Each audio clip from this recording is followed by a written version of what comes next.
4, 3, 2, 1. You are live, you are live. Good afternoon, everybody, and welcome to the Greater Kruger National Park, the western fringes thereof. We're here at Djuma Private Game Reserve, Arathusa to the west of us, 1,500 hectares of magnificent African paradise from which I have been absent for the past 18 days or so. My name is James. In case this is the first time you're seeing me, I'm sorry about my presence here today, but you know, one must make a living. On camera today we have 6'4" of Brian. He seems to have grown taller since I was away. There he is. That is his thumb. He is much larger than just his thumb. In the final control we have got Nicola on the vocals, and tapping the keys we've got Kirsten McLennan-Smith. Alex is knocking about with the technical stuff, and Eugene, I think, is doing the same. Someone's cooking us dinner. Hopefully she hasn't arrived yet, and that is the status of things here at Djuma and Wild Earth. We are obviously looking at a magnificent herd of little elephants here. Sorry, a little herd of magnificent elephants, to be more accurate. And this one, Brian and I actually have quite a strong relationship with. You can see that female there, the cow, who's just picking out some silver cluster leaf leaves to eat, is the one that has had her trunk chopped off, possibly in an injury as a calf, and she's just given birth to that tiny special little thing behind her. And Brian and I have spent a lot of time with this little herd. Until recently, until the birth of this tiny little thing there, this herd consisted only of a sort of a chopped-off trunk cow and the two youngsters behind her, and I suspect quite strongly that they are both her offspring. So she's the matriarch of this little herd, and they spend quite a lot of time around here, and the main thing that they eat is something called Combretum calinum, and they've just absolutely macerated one of them just over there, which Brian is showing you now. You can see the second oldest one is just leaving that tree in a state of great disrepair, of course, and now they're having some silver cluster leaf. So it's been a fascinating time away, mainly because it's been so interesting to get back here and see all of this the sort of greenery, which apparently has only been here for the last few days since you had a little bit of rain, or we had a little bit of rain. And thank you very much to all of you for your very kind welcomes back to me, and it is very nice to be back in the Lowveld, I must say. And Lucy, you want to know what I was doing? Well, Lucy, I can't tell you everything that I was doing while I was on leave, of course. This is a family show.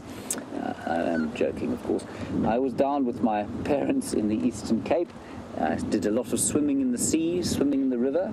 I drank a few sundowners, a few midday drinks too, because that is what one does on a seaside holiday in the magnificent Eastern Cape of South Africa. And if the Lowveld isn't my favorite, the Eastern Cape certainly would be a very close second.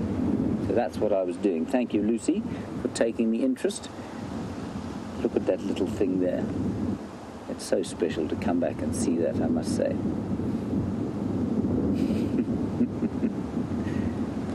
And I'd be very interested to know, while I was gone, of course, we were almost three weeks, or just over 2 weeks, what highlights you might have had while I was gone. I certainly tried to keep up with bits and pieces on the Twitter sphere.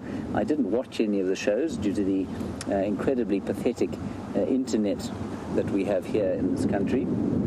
One day it will get better, but I did try and keep up with things. So if you had a particular highlight from the last 18 days or so, let me know what it was.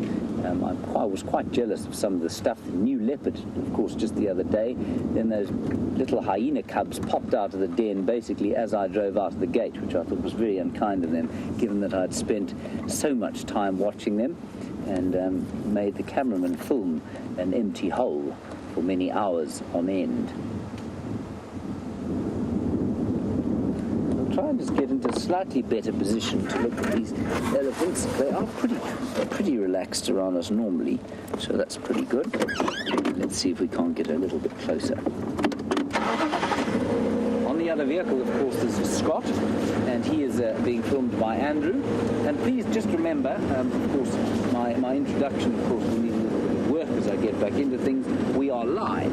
which means that we do want you to talk to us. Hashtag Safari Live if you're on Twitter, or questions@wildearth.tv if you happen to be on the email. So please talk to us as often as you like and ask us about the magnificence of this incredible wildlife area that we're seeing, still in the grips of something of a fairly severe drought at the moment. And I think what you'd find is an elephant herd like this in a normal year, and by normal I use the term advisedly, of course, because normal rainfall in this part of the world is not necessary. It's always pretty variable. But I think you'd find that these elephants would be carrying quite a lot more weight in a year of better rain. Certainly at the moment they seem to be pretty skinny. So one hopes that the new mother is going to be producing sufficient milk for that little one to drink.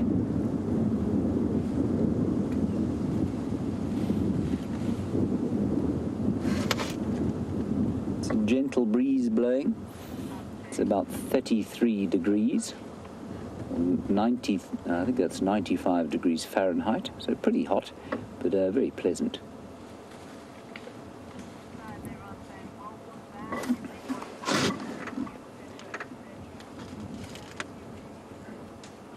Look, just starting to go and have a drink now.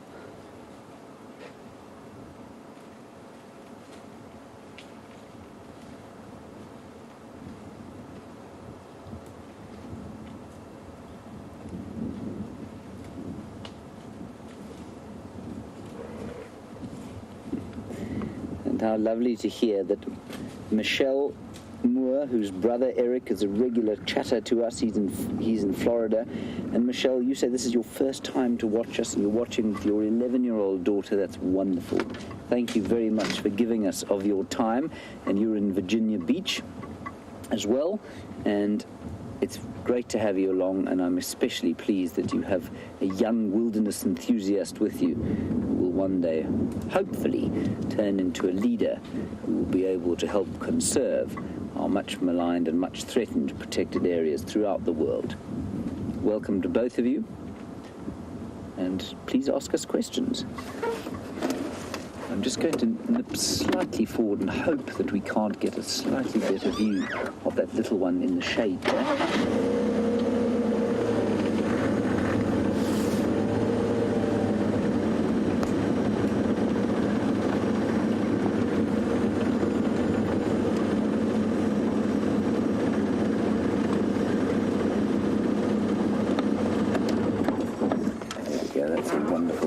I think what we're going to do is spend as long as I can with these elephants. It's so special to see such a tiny thing. You can see they're trying to suckle, and I think Scott will probably head off to the lions that we saw this morning. So while we're sitting here, let's just watch her suckle for a little bit, and then we'll hand you over to Scott, and he can keep you posted on what he's going to try and do. Look at that. Oh, that's just so sweet.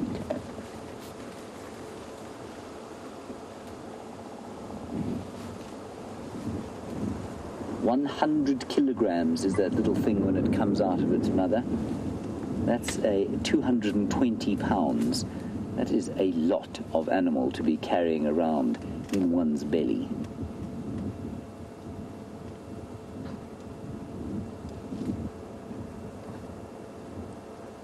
Right, let's head straight across to Scott Dyson. Wonderful to see him again, of course. He's dulcet tones in my ears, and Scott with some warthogs. I will see you shortly. Oh, that feels good. Yeah. How awesome is this? Sadly, you just missed the two little piglets. They were going for it before Mom arrived, and I'm hoping they may pop up into another little gap. Let me just reverse quickly. Hello, everyone. Welcome on board. Where have they gone? They may just sneak through a little gap there. I think Andrew should be able to get them. There we go. So look at the heavily pregnant mother. She's the one that's in front. The other one actually wasn't the mother, the one we saw rubbing up against that tree. That would be a youngster from this female from the 2014 litter, born late November 2014 in all likelihood. Whereas the smaller little piglets that we'll see shortly, I'm sure they're going to pop into frame, will be the more recent ones. There they are. There's a smaller one on the far left there. So 2 remaining piglets from the most recent litter and 1 from the last. So quite a successful mother. And it appears like the grey herbivores are the most prominent for the starts of this very warm sunset safari. Hello, my name's Scott, if any of you are joining for the first time. It's so wonderful to have James back in camp, and I'm sure a lot of you are happy to see him behind the wheel again. And what a great start he's got off to with Short Trunk and the new addition to her little family. I'm just going to do a quick loop around this area where there is a chance we could find some sign of shadow, a female leopard. And Jamie had some tracks of in all likelihood this female leopard in this general area this morning. So we're just going to do a quick loop around because it's still very, very warm. And thereafter we're going to head across to Arethusa, where the Birmingham ladies, proud of 5 lioness, are busy snacking on a buffalo that they caught last night. About 200 meters south of power lines after that little drainage. There's a conversion branch in there. And Brent's just giving us the exact directions to that. Okay, copy that. So I copied that, which is the good news.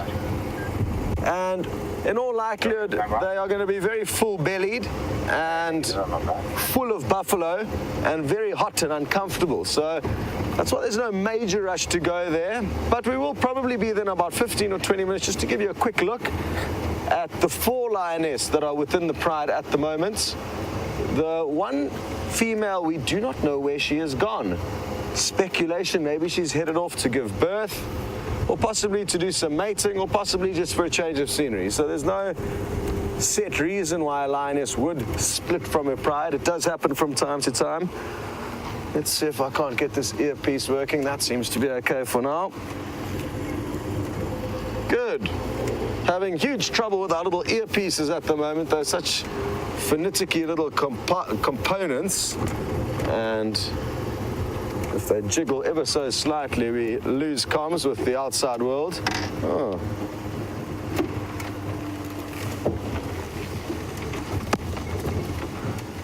Apologies, everyone. I made a big error by saying the Birmingham ladies. It's the Inkohuma ladies, the Inkohuma pride earlier.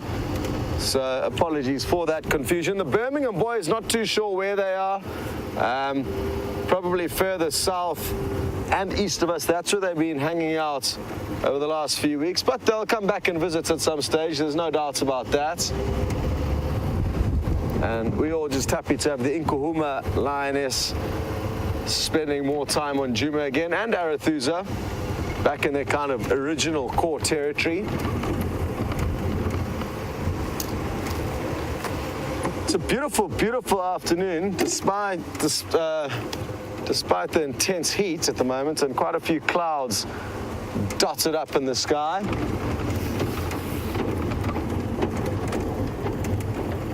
Great, we're going to send you back to James and catch up a little bit later.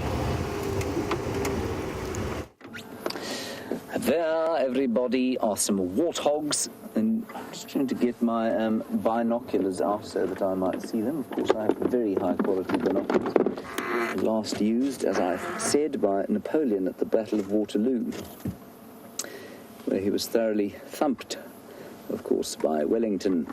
Now, some tiny little piglets there. This is probably 2 mothers, 2 sows and their babies, I would guess. And they're being particularly confiding, which, of course, a lot of the warthogs here are not very. Brian, shall we try it slightly closer? We'll just ease along the road.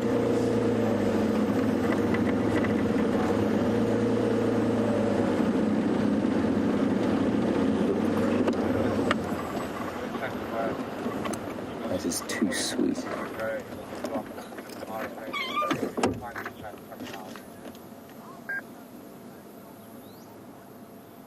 Okay, copy. Thank you. Ready? Now, You go. Lenny, you're in Arizona and you want to know about warthog babies, and it's lovely to hear from you. Thank you for talking to us. And you can see these little pigs here. I'll get to your question now, Lenny. These little pigs are standing. They're pretty new, I'd say, probably 1 or 2 weeks old, maybe 3 weeks at best. They're grazing already, and you will be astonished at the speed with which they can run. And Lenny, your question is around whether they're precocial or not. Now, for those of you who don't know, precocial means, well, I'm sure you know what a precocious child is. So precocial just means to be born pretty well developed. So like most of the herbivores are born precocial. If you think of impala when they're born, a horse when it's born, it stands up, it's able to run within sort of half an hour of birth. Then if you look at something like a human being, it's utterly useless until it's about, well, it can't move on its own until it's about a year old, and then is basically attached to home for the next 30 years if you're not quite careful about chasing it out of home. So that would be altricial. That's the word we use for that. So human beings are altricial, and Lenny, warthogs are absolutely precocial. They are born very tiny and very easy to catch if you happen to be something like a leopard, but they develop very fast.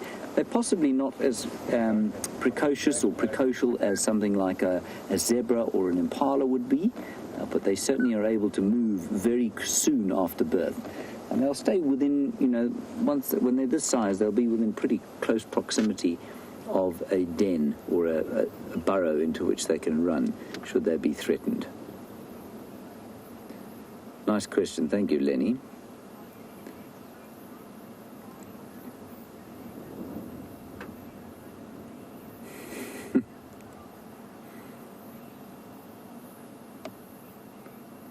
Hello, CJ. You're on YouTube, and how wonderful to hear from you. You're the second new viewer, of course, we've heard from today, and you say you discovered Safari Live yesterday, watched all the videos, and then suddenly you realized that we have a live stream. And that, CJ, is, of course, what you're watching now.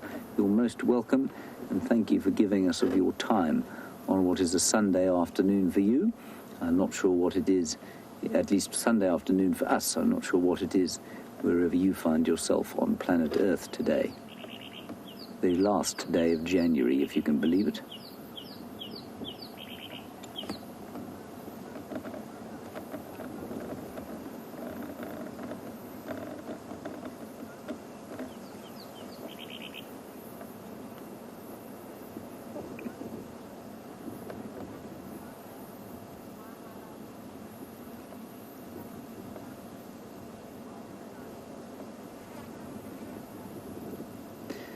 So, just some highlights from while I was away. Cat in Tampa, you say the mating leopards, always a massive highlights. The hyenas, my favourite at the moment around here. Well, other than the wild dogs when they come. And, of course, the return of the Ngulhuma Pride. What a blessing that is. And then, Vicky, you said so many highlights, I should never go away. Well, I think you might get a bit sick of me if I hung around for too long.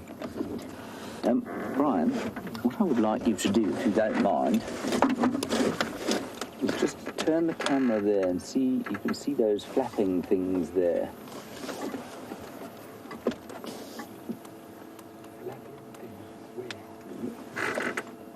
The elephant. Just straight off there. To your right, from there. There you go. That's it, you're in it. So everybody, I kind of threw Brian under the bus there a little bit, but you can just see some elephants there. I just wanted you to see them. They're standing under a tree, flapping their ears, trying to stay cool. Apparently it's quite a big herd, and we'll pop around there and have a look just now. But you can just see what a perfect, brilliant colour they are.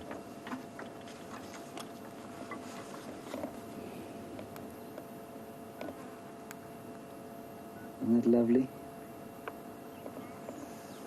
All right, let's drive slowly along. And we'll just go and see them.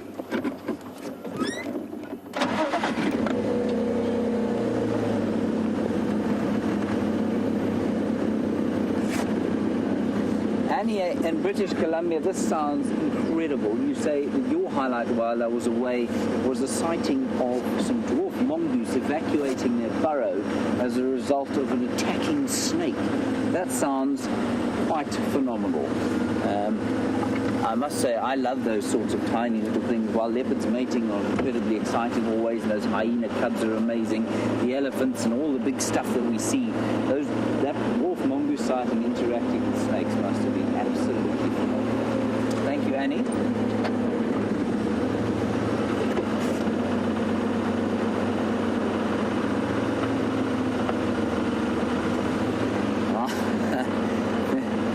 Thank you very much, Janet and Dallas. You say the highlight of the last 18 days for you was reading 2 books written by a chap called James Henry. That was very kind of you to take the time out to read those. I appreciate that very much.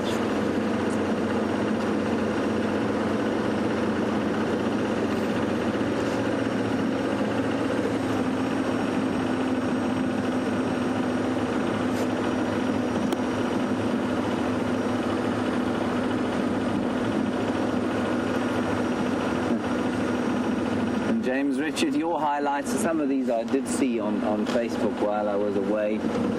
Jamie elegantly trying to use her vast musculature to pull a silver cluster leaf out of the way and then falling on her buttocks. Brent and Viam, of course, had a rather close encounter with a nyaga, which decided to seek refuge, either because of Viam's music selection in his car or because of the safety offered by it.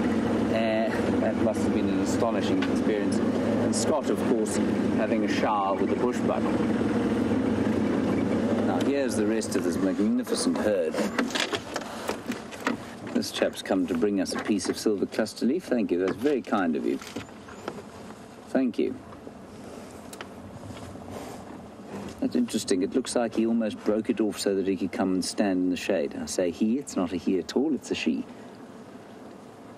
I know that simply because between her front legs there are 2 swollen mammary glands. They're called inguinal mammae. The other obvious animals that have inguinal mammae out here, of course, are the primates. Bush babies, the baboons, the monkeys, and the human beings.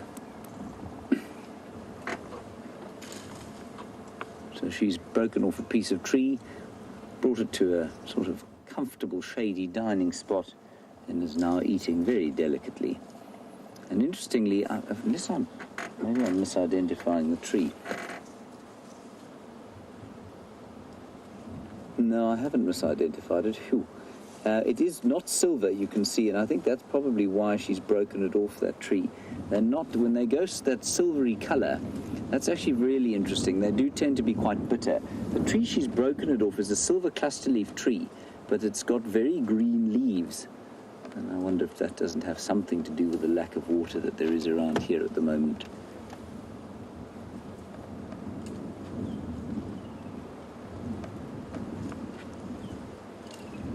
There are a few of them I can see around here. A few silver cluster leaves with green leaves rather than the silver ones. Here comes one, Brian, to say hello to us. Or chase us, one of the two, I'm not sure which. She's also a cow.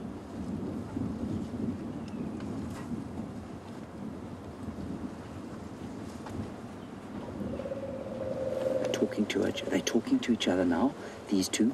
The big cow is talking to the one carrying her silver cluster leaf. Oh.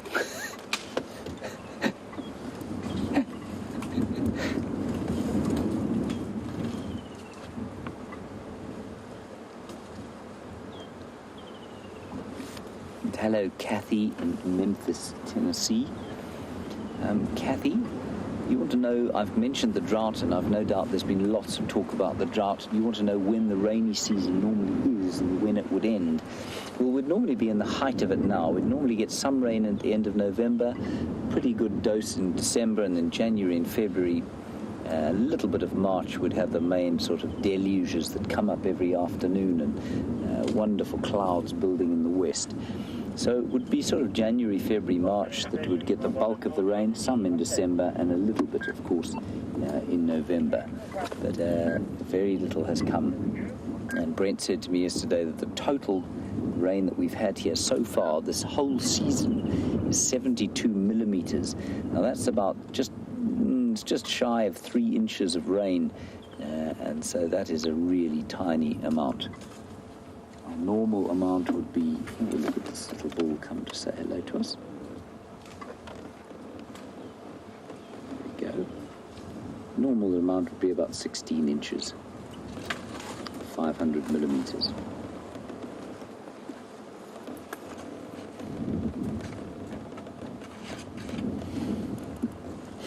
This is fantastic. What a wonderful way to start off. Here comes another big cow with enormous tusks.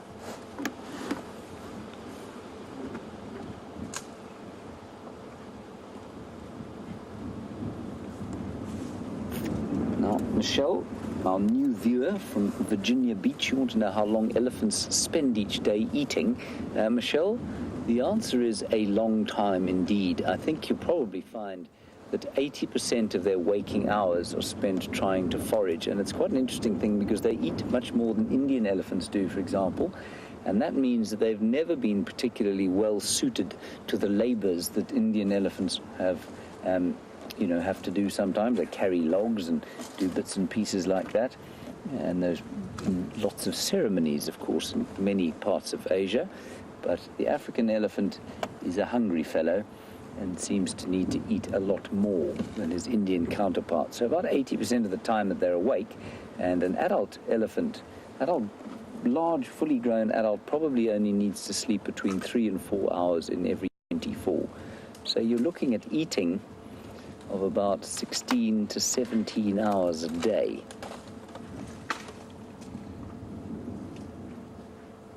That's a long time. Can you smell them?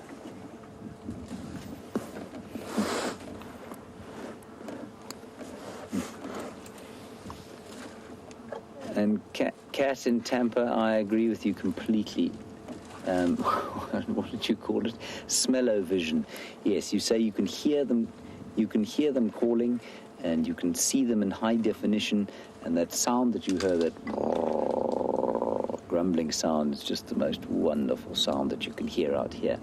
And I agree. One of the most joyful things for me about being out here is the smells, and we were just smelling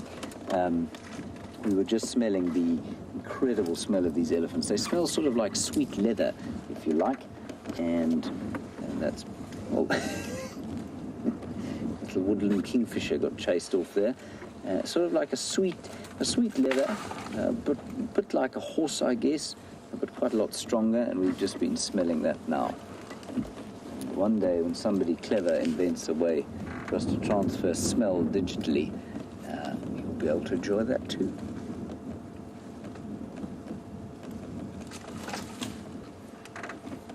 Making short work of a silver cluster leaf. This one actually has silver leaves on it.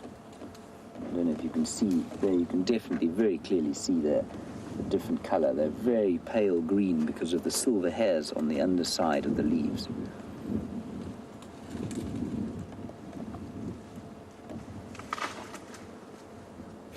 It does always amaze me how elephants in this part of the world over the last little while have learned to accept us.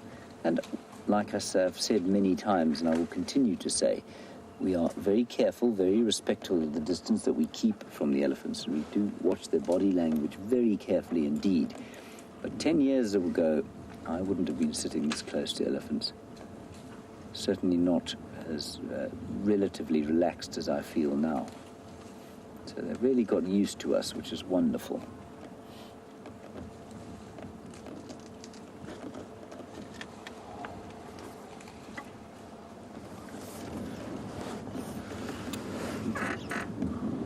Hello, Yossi.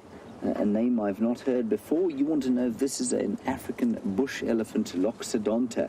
You'll see there are two kinds of elephants that we get in Africa, and I suspect you probably know that. And this is the Loxodonta africana, so it is the African bush elephant, versus the forest elephant, which is Loxodonta cycloides. So let's quickly head across to Scott. He's got some exciting stuff for the lions, and there's something going on there.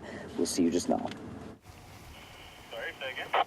Well, look at this. There's a hyena slinking off. Yeah, I'm going to try as well. And quite surprised to see that there is one lurking this nearby to the Nkuhuma lioness and their buffalo kill, which you're about to see now on this side of the vehicle. I'm not sure if it has just arrived onto the scene from the smell that's being permeated from this dead subadult buffalo. And there certainly is going to be interesting to see what happens later on. And if that hyena doesn't call in for more troops, because I know Brent was mentioning that on the Sunrise Safari, there is a very big clan of hyena out to the west here that is well known for chasing lion off their kills, which is a rarity here in the Sabi Sands. It's unusual to be lucky enough to see a hyena-lion interaction.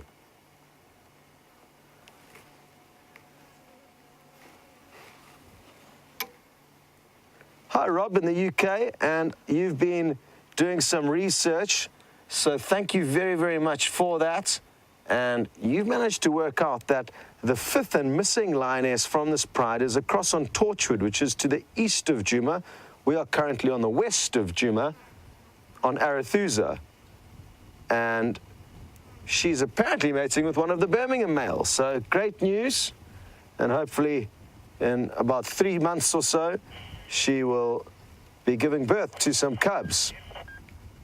Who knows, maybe some of these lionesses within this pride are already pregnant. Let's reposition quickly. I just wanted to stop here because we could see the hyena temporarily as well as the kill. How awesome is this? Lion on a buffalo kill. And while we reposition, we're going to send you back to James quickly. Right, everybody, back to the elephants. We're being surrounded, of course, by the youngsters. And the youngsters are just much more interested by us than the adults are, especially the cows. Cows tend to get over us pretty quickly. Young bulls, old bulls, and little ones often will come a lot closer than the adult cows will. And that's just because they enjoy having a little bit of an interaction with us. And that little one that you can see there, I think is the offspring of the one that we were watching eating the same tree just before you headed across to see the hyena seems to be considering pilfering from those lions, and he's obviously got an itchy bottom. I don't know if you can hear the rasping sound of that thick skin against the bark.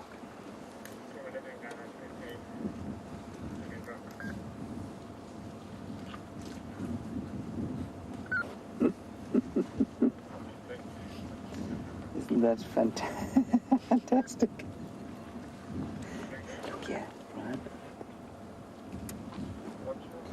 Hello, Genevieve in New York. As we look at the kind of dry, dusty conditions there, that this elephant is. Oh, this is unbelievable. Hello. And that'll be a young bull. Genevieve, you want to know if it was to start raining suddenly, would the grass sprout? Genevieve, yes, it would. It wouldn't get nearly as long or as thick as it would have if we'd had normal rain, but it will come up for a little while.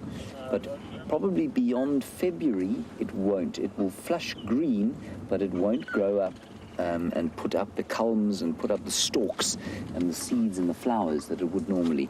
That's because the growth season does have a limit, and the limit, of course, is day length. So there would definitely be a flush. It wouldn't be quite the same as it would have otherwise. This is wonderful. 1, 2, 3 tiny little baby elephants around us. Just such a privilege that they have chosen to approach us and sort of feed about the place, have a look at us, watch us. I'm not going to start the engine now. This is wonderful.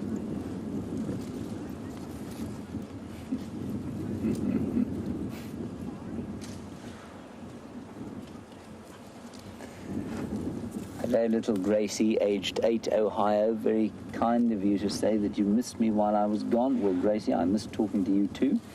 And I know you sent me a wonderful picture of me with a fish while I think, thinking that I would see some fish while I was on holiday. I did do lots of swimming. I didn't find any of those fish, though, Gracie. I looked very hard for the big fish that you drew for me. But unfortunately, I failed to find it, but it was a very lovely time. It's very nice to be back, and don't worry, while I was gone, Kirsty looked after Safari James for you, and for those of you who don't know what that is, it's a rather odd-looking clay animal, or clay human, that is to go with Gracie's Safari Barbie. So Gracie, Safari James is absolutely fine. Kirsty looked after him.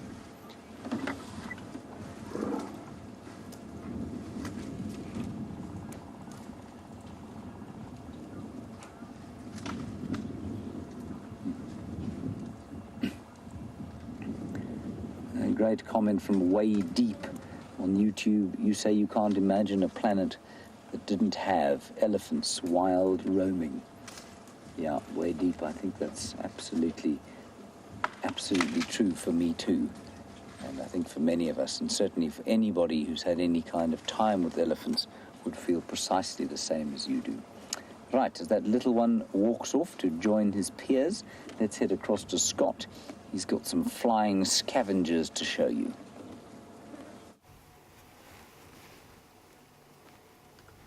Well, aren't we getting absolutely spoilt over here?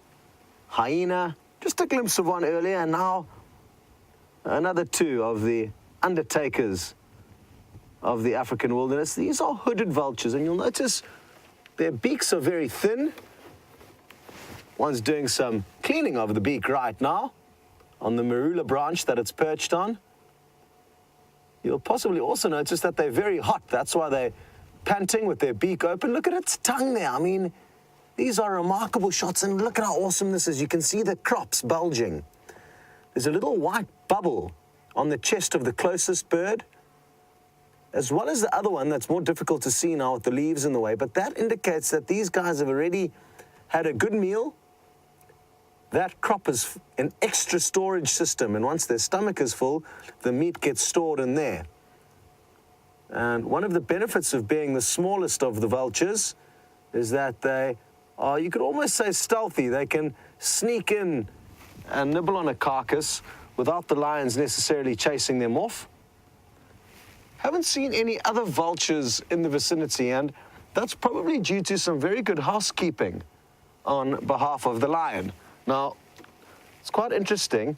Look at this pile of loose dirt. You can see a lot of sand is here, and a lot of twigs and grass has been piled up there. And you'll also notice a lot of flies buzzing around this area. And as Andrew zooms in, you'll notice that is the stomach contents that has been pulled out of the buffalo with all the rumen, all the half chewed on grass. And they've tried their best to cover that up to prevent the smell permeating too much, as well as to stop giving vultures a clue as to what's going on. They also would have dragged the buffalo from this area to the right, to where it is now, into the shade. Well, that would have been in the shade, and it is quite well covered there in terms of a bird's eye view. And this is where all the lions are scattered out.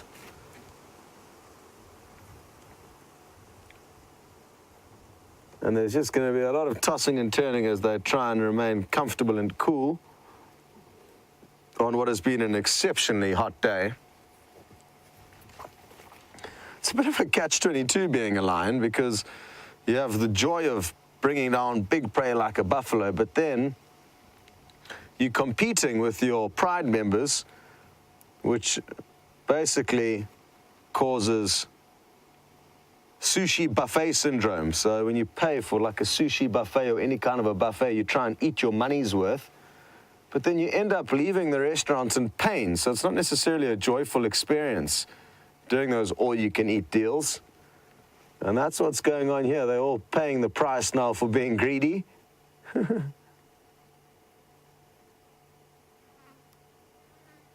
On top of that, they've got no water very close by. So it'll be interesting to see where they do head for their first drink of water after this buffalo, but I can assure you it's going to be a scene, because they're going to spend minutes quenching their thirst, taking on liters of water after this whole affair. Hot weather, lots of buffalo meat to chew on, and nothing to wash it down with. So there is a very slight chance that they may even make a long mission, leaving 1 or 2 of the Pride members here while the other 2 go off for a drink.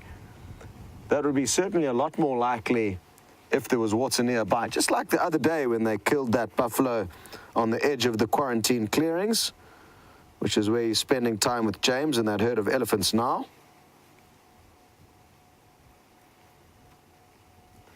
But this time they are less fortunate.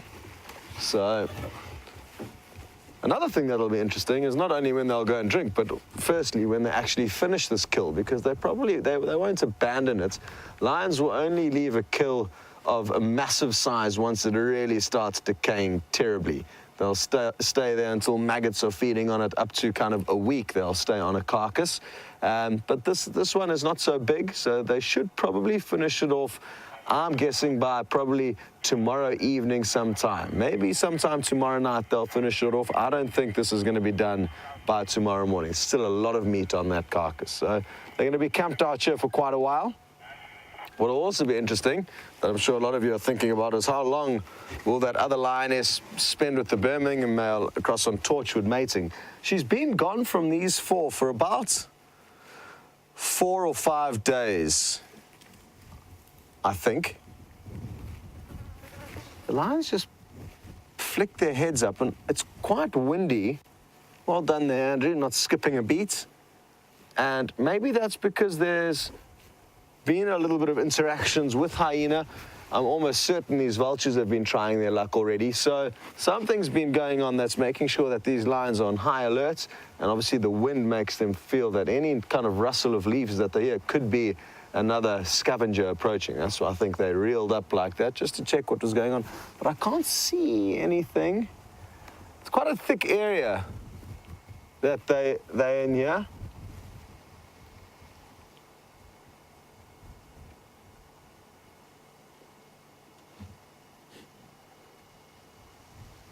Yeah, Raisa, you've brought up a good point with regards to these vultures being around the carcass, and you also notice that the buffalo's eyes are still intact. And Raisa, it's a good observation. However, I think the eyes will often be targeted when they come across an animal that has not been opened up by a predator.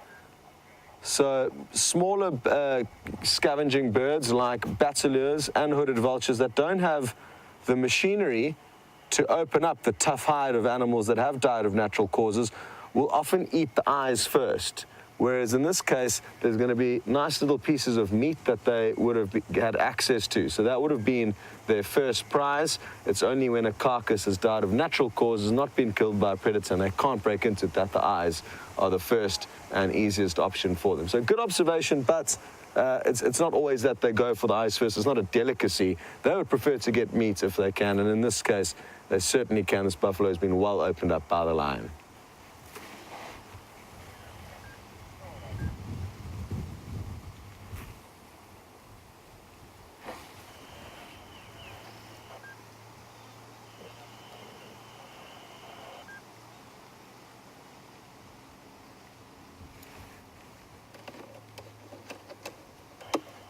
Hello, Anna McDougall. And you're trying to understand a little bit more about the dynamics of lions and their mating behavior.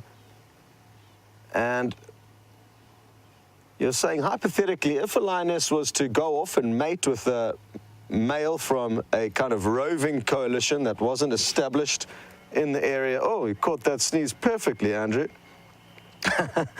And if she was to go out and mate with a roving male and then come back to her core territory where her dominant males that encompass her territory and probably surrounding lioness and their territories, would they kill those cubs that were not fathered by them? And yes, they certainly would. And that is why it's so important that lioness mate with the males that are dominant in their area, because they will also provide a little bit of protection for those cubs against other males, other roving males that come in. But it'll also ensure that they are not continually killed by their dominant males. So they cannot mate with males that are not established. It will end up, unless of course they mate with both. And that way it'll confuse the males and none of them will know who the father actually is. And leopards are masters at doing that. And that is why Tundi came probably so far into Karula's territory just the other day to mate with Tingana. It was a risk she was willing to take in order to make sure that she mated with him, and she could well mate with others as well. She could well mate with other males. I'm just going to try and slip forward quickly to provide Ryan with a little bit of a gap to get into, and we're going to send you across to James again as we reposition.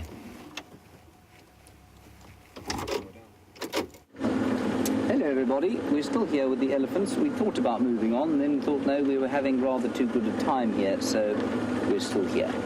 And the elephants are grazing gently across this clearing. They're going through a sort of what I guess could be termed an immature forest of silver cluster leaves. And if you look there, I mean, we're basically on quarantine clearings. And 4 weeks ago, there was nothing, these little seedlings weren't around, and suddenly they've popped up. They just kind of popped up when I left, and now they're up, and you can see them growing. And I'm not sure what will happen.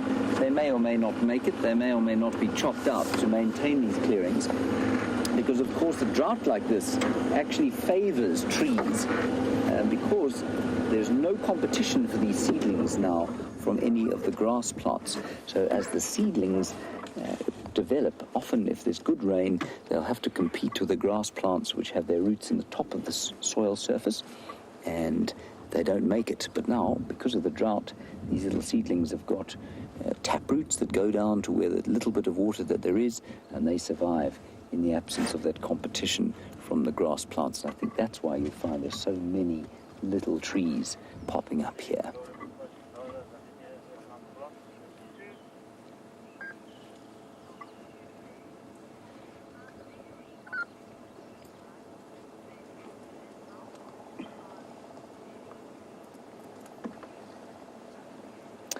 Right, now Fiona, you're watching with your mother for the first time in the United Kingdom, where elephants are not very common on the ground at all. I don't think they ever were in that part of the world.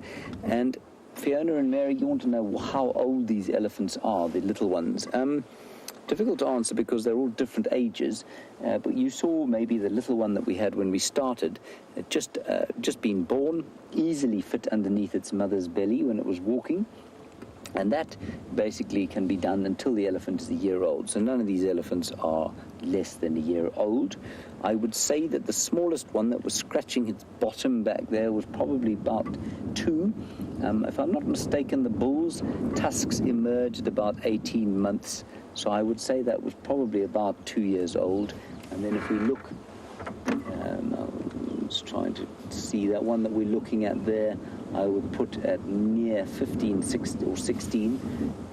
And then as we go along, I'll try and give you an idea of the ages that we have. But it's not very easy, and you only really kind of get an idea through experience.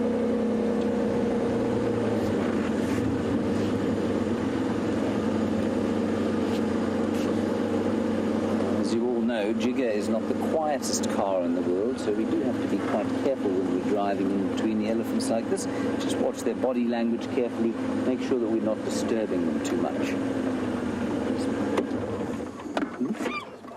Oh, Brian's just clearing a spider web with the lens there. So if we look at these ones off to our right-hand side,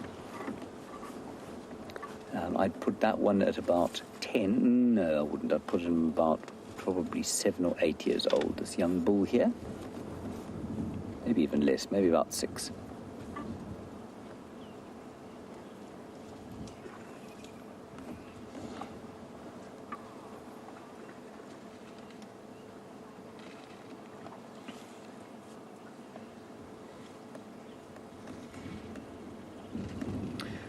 Judy in Louisville We've talked about the drought. We've talked about how much these elephants need to eat.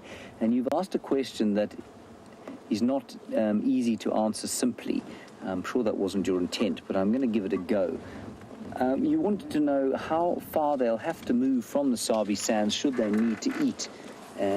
Because of the amount that they need to eat. Brian's just whipping across to another elephant, making short work of yet another silver cluster leaf tree.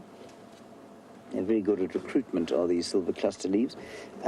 Judy, the answer is that, first of all, the whole of the Kruger Park, so all 2.2 million hectares and probably into Mozambique and the Greater Limpopo Transfrontier Park, the whole Lowveld is in a state of drought, which means that the entire area in which these elephants live is now water stressed, if you like.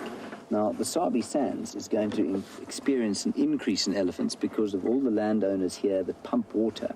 The Kruger is not pumping water. Certainly, they've stopped a lot of the water holes that they used to pump. So what they're going to experience is an increase of elephants along the rivers.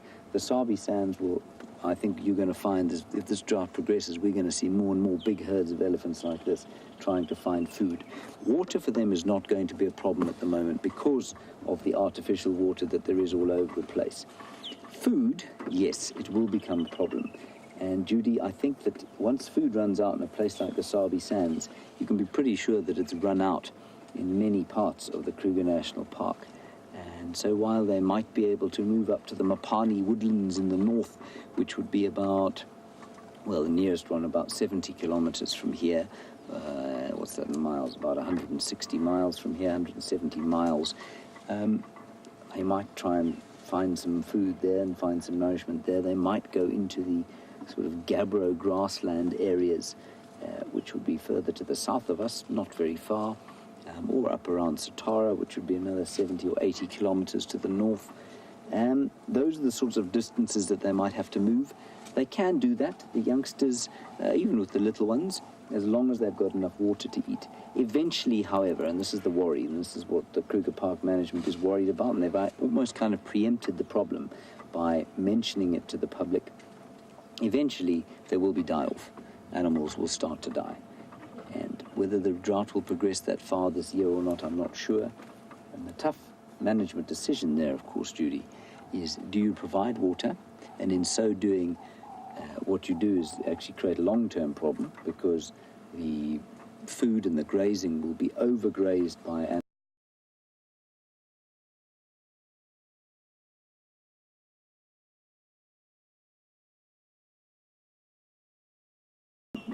We will, I mean, most of you have been watching for quite a while, but we've, of course, been operating here for the last year, full-time. That's a very, very short time out here, and it may be that we're going to be in for a pretty difficult time going forward.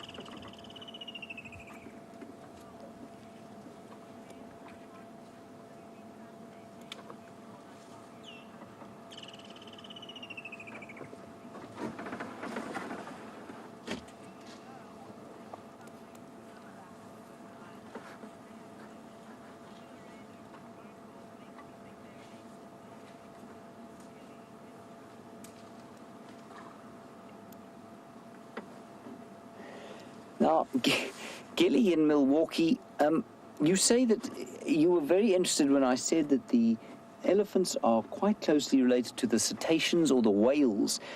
Gilly, I don't think that was me, I'm afraid. And I actually heard it and I went and checked it up. And they're not very closely related. Actually, more closely related are hippo. They are the most closely related land mammal, if I'm not mistaken, to the cetaceans or whales. And the whales and dolphins, of course, do come from the same order, the same family. Then I think it's the same family, cetaceans, and so they wouldn't be closely related to rhino at all. But Gilly, yes, fascinating that they could be vaguely related to hippo. And the interesting thing about that, for me, of course, is that animals or mammals evolved from amphibians, which were in turn evolved from reptiles. No, that's the other way around. Amphibians evolved into reptiles, which in turn, they came out of the water onto the land, evolved into mammals. And then the cetaceans and the hippos almost, I mean, they didn't go backwards, but they sort of re-evolved the ability to be in water. And you can see, therefore, how a hippo, which hasn't quite gone as far as a whale or a dolphin, but they have become semi-aquatic, if you like. And I suppose the seals would sit in the same kind of class.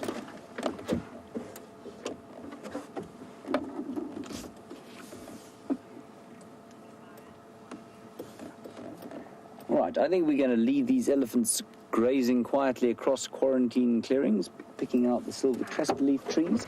Let's head across to the lions. There's apparently enormous action going on there. A lion has sat up. Let's go to Scott.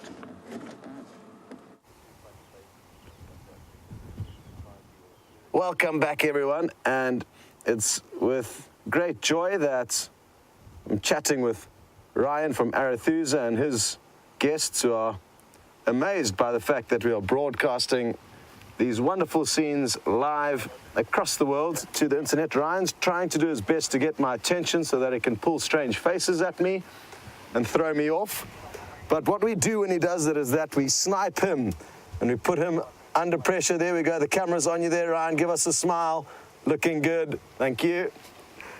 And always good to have a little bit of fun on safari in and amongst checking out all the wonderful animals. So Ryan's guests, I think, are out on their first afternoon safari, and what a good start they've got off to, taking the heat off Ryan for the next few days, getting off to a start like this.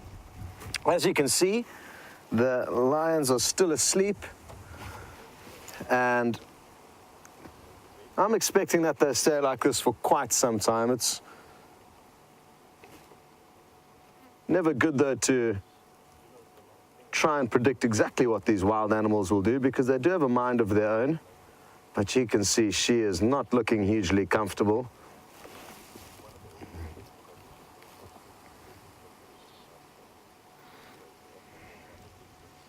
Remarkable how her tongue pulses forward like that each time she pants.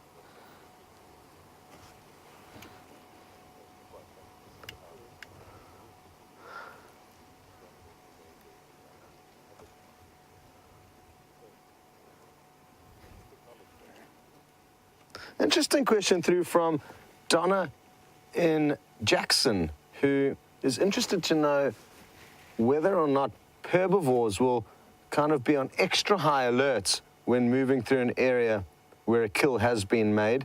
And I guess to a degree, Donna, if there's still the scent permeating of the lion and of the kill, that is naturally going to put them on edge. But that will probably only last for a few days, depending on the weather conditions. Of course, if there's a deluge of rain, that will wash a lot of the scent away. But yes, I'm guessing that for about at least 3, 4, 5 days after everything has been removed from here. And when hyena come in and once the vultures are finished, we probably won't even see any sign of this buffalo remaining, maybe 1 or 2 bones, but a lot will be carried off quite far from here by the hyena. And that means it'll only just be the kind of scent remaining on the grass and on the bushes where the lions have been sleeping.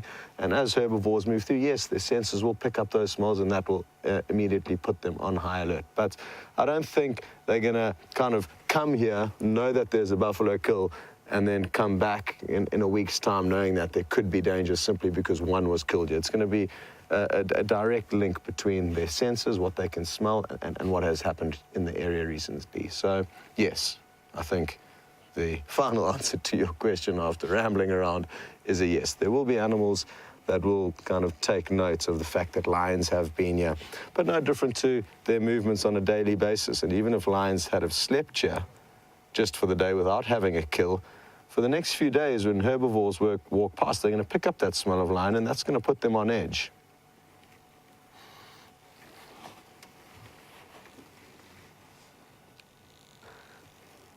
And a great view of her broken bottom right canine there that you can see, as well as the flies that are giving her a hard time. It'll be interesting to know exactly how many prey items those teeth have latched onto. And I always find lions wonderful in the way that they can look so sleepy and cuddly and cute, but that can obviously change very quickly because they are the apex predators of the African wilderness.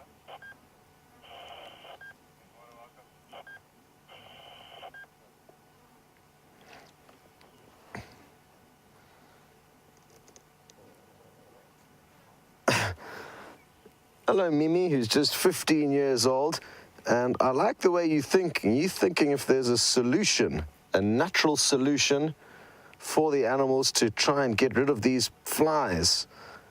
Because like you say, if you had all these flies crawling on you, it would give you the shakes and the shivers. And it actually does, Mimi. I promise you, when there's enough flies crawling on your face or your skin at the same time, it sends a very strange feeling through your body.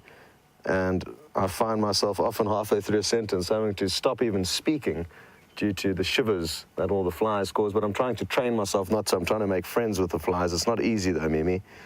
But no, the problem is that there are no bushes that I know of or that the animals know of that they can feed on to keep the flies at bay. That's even for the animals that eat the plants like the elephants or any of the herbivores. They also have problems with flies, maybe not as many flies as the lions and the leopards, but there's no solution that I know of, nor do the lions or the other animals. They just have to wag their tails or twitch their ears in order to get rid of the flies.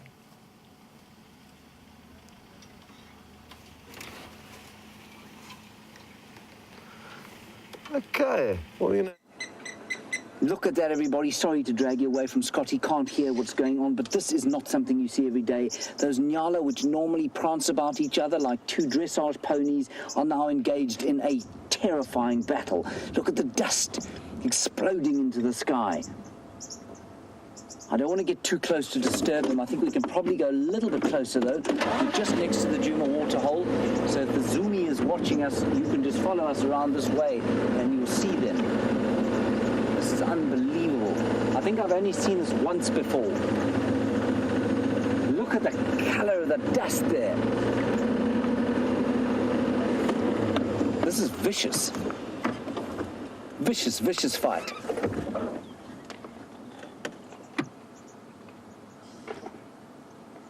No one's backing down. This is unbelievable. And I think it's quite possible they would have done that little dance that they do before this.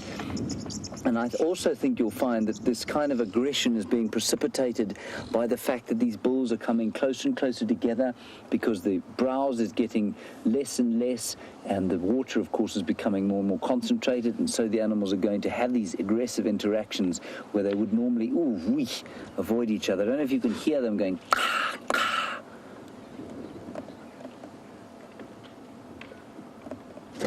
And this could actually be fatal. Let's sneak a bit closer.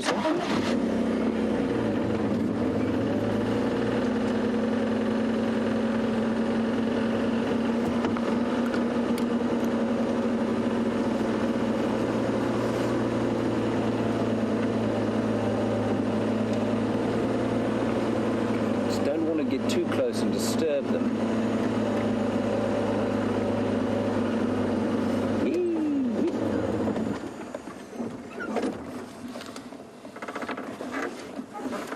So the one on the right now has got the upper hand, now on the left, now on the right. Ooh, look at him, he's got the one by his neck there.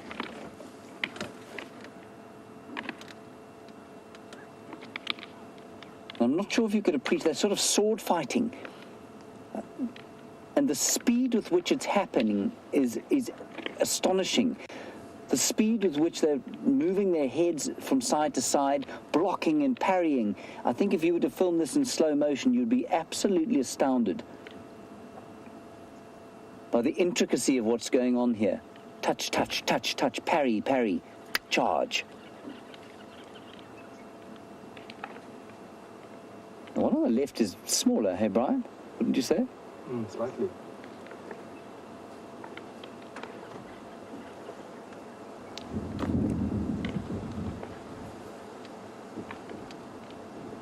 I mean, to avoid actually being stabbed is an amazing skill.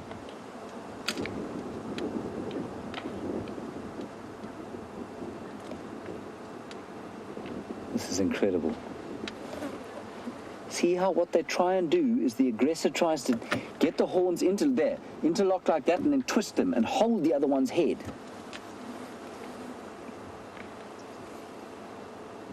Touch, touch, parry. It's just like watching fencing. Ooh, ooh.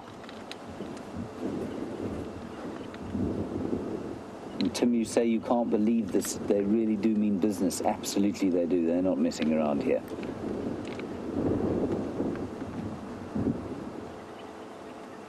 I think that one on the right is backing away very strategically here.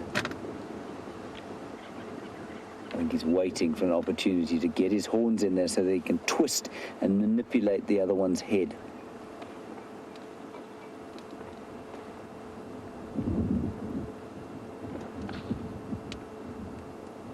This is unbelievable. Look at the dust. Isn't that a beautiful picture?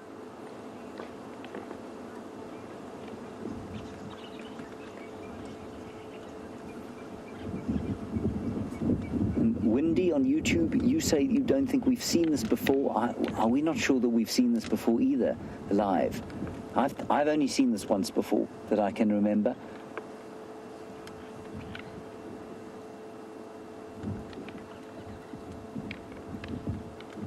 Look at that. It's just like if you think of two fences, just touching swords.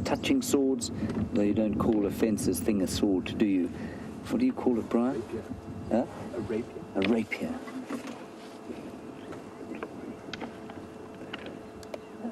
On Gerda on Twitter, watch this buffalo coming up here. There's a buffalo coming here. Gerda, you want to know if they could break each other's necks? Yes, they could.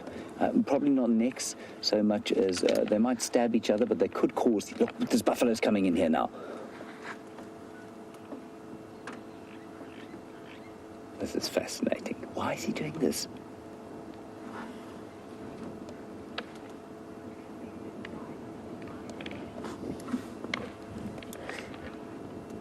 And I think what you'll find is the reason he wouldn't be pleased with them doing this is because this kind of behavior will attract the attentions of predators.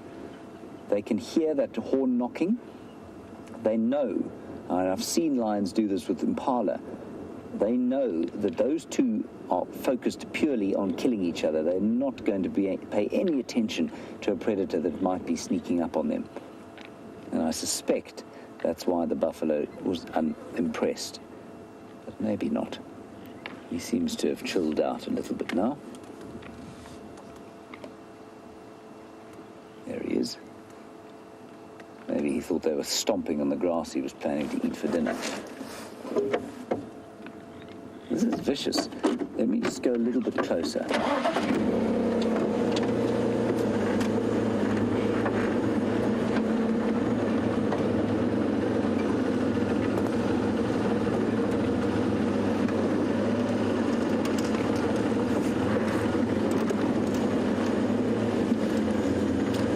I think your question is a very valid one, especially as we watch the buffalo come up here.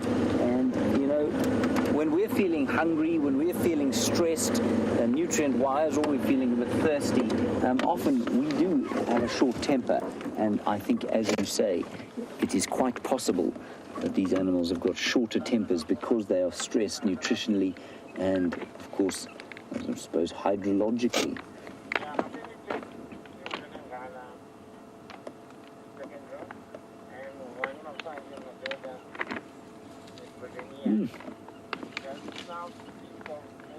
This is a nasty, nasty fight.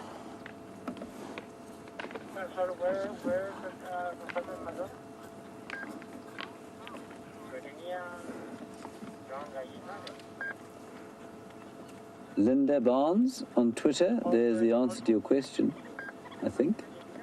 I don't know how long they would fight for. Linda, I would suspect not much longer than 15 or 20 minutes. That was a buffalo burping just in front of us. Thank you. That was disgusting. Uncalled for. But I think you'll find 15 or 20 minutes, Linda, and they will be absolutely exhausted. They will definitely need a break now. You can see they're kind of limping about the place.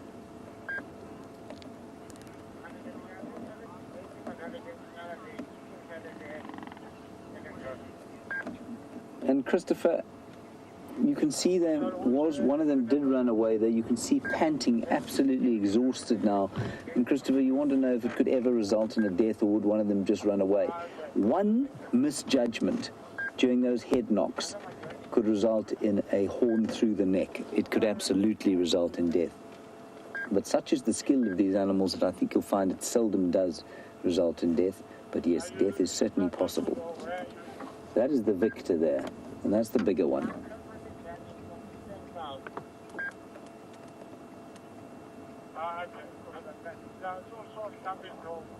And the victor of this round, I mean, they might fight again.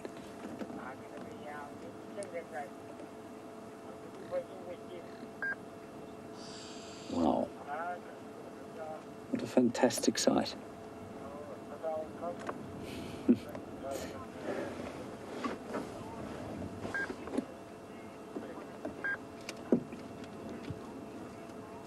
And Laura in Finland, as you say, must be very careful getting too close to Nyala. They might jump into the vehicle, as they did into poor Viam's little Kia, which is going to the hospital tomorrow to be fixed finally. That, of course, is a buffalo. And Gerda, like you say, the referee of the fight, the buffalo, is just making sure that everything, all decorum and etiquette is adhered to during the course of this fight. I think we have a definite winner, though. And the buffalo is now having some grass, as a buffalo does. I don't know if you heard him burping as he walked past us, but he made this tremendous belch.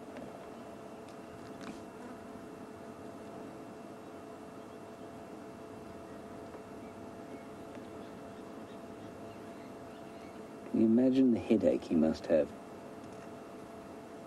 Eugene, of course, had a bit of a headache today because he managed to headbutt a shelf around the workshop yesterday. I mean, that was one crunch, and a very nasty one too.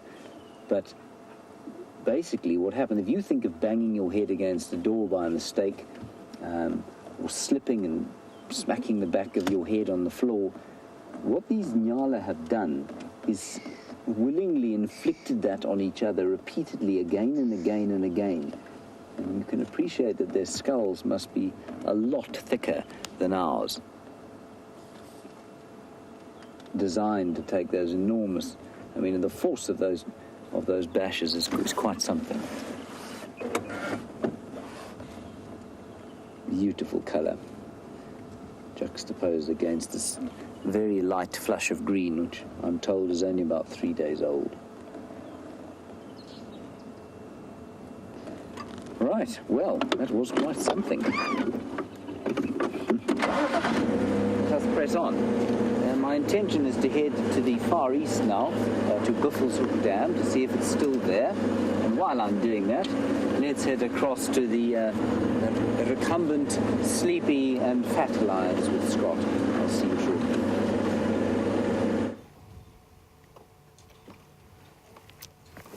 Well, I must say that I am very, very envious of the action that's just unfolded in front of you and James and Brian. It's very, very rare to witness animals having a serious fight. And in all of the years that I've been out here in various parts of Africa, I have on probably one hand can count all of the fights that I've seen. So, not that we are all about violence, but it is always interesting to watch a high-intensity battle between animals, be it between predators and prey, or intraspecies, because it very, very seldom happens. And I guess it probably happens less in nature than it does, on a general rule, than it does with us as humans. I think we could all probably learn a lot from wild animals, as they are very seldom in conflict with one another. They may have conflicting thoughts, but they will often discuss things vocally before coming to actual blows with one another.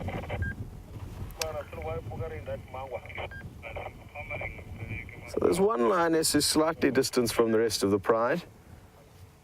We left them late yesterday evening, all carpeted on top of one another. but then they weren't nearly as full-bellied as they were now, and it wasn't as hot yesterday afternoon as it is now. So no surprise that they're giving one another a little bit more breathing space today. Now, I'm sure a lot of you will probably agree that we may be able to spend our time more effectively elsewhere. We can drive around and maybe look for Tingana, or who knows, maybe if we're very lucky, the Anderson male. But go and see what else is happening here on Arathusa, and then come back to these lines a little bit later once things have cooled down, and that way we'll hopefully be able to see some action.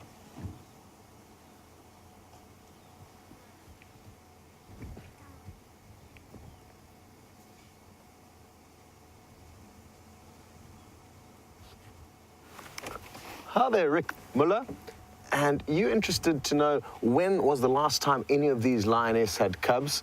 Well, sadly, since I've been here, which was the end of 2014, November 2014, the Inkahuma Pride have not had any cubs that we've seen. They've actually lost a few of the lioness to the Birmingham Male Coalition, which came through and wreaked havoc as they were establishing dominance here. So no cubs have been born to this pride since we started operating basically in November 2014 on this safari production. But we did have a few cubs for about 3 months. Two of the Styx lioness had some cubs. There were 3 tiny little fluff balls, if I remember correctly, and they lived till about 2 to 3 months old, and sadly that was when the Birmingham males came through. They were not the fathers of those young cubs. The Matimba males were the fathers of those young cubs, and that is why the Birmingham males chased those 2 Matimba males, the older dominant males who used to be dominant over this area. They chased them away and killed their cubs to free up the Styx lioness responsibility, and therefore they could begin to mate with them. So we haven't had much cub viewing in over a year of filming, but as I keep saying, that's not a problem. We are building up cub credit, both with the lion department as well as the leopard department. We haven't had much luck with leopard cubs either, but that will change, and that's normal in any safari destination. You're going to have ups and downs and peaks and troughs with regards to game viewing.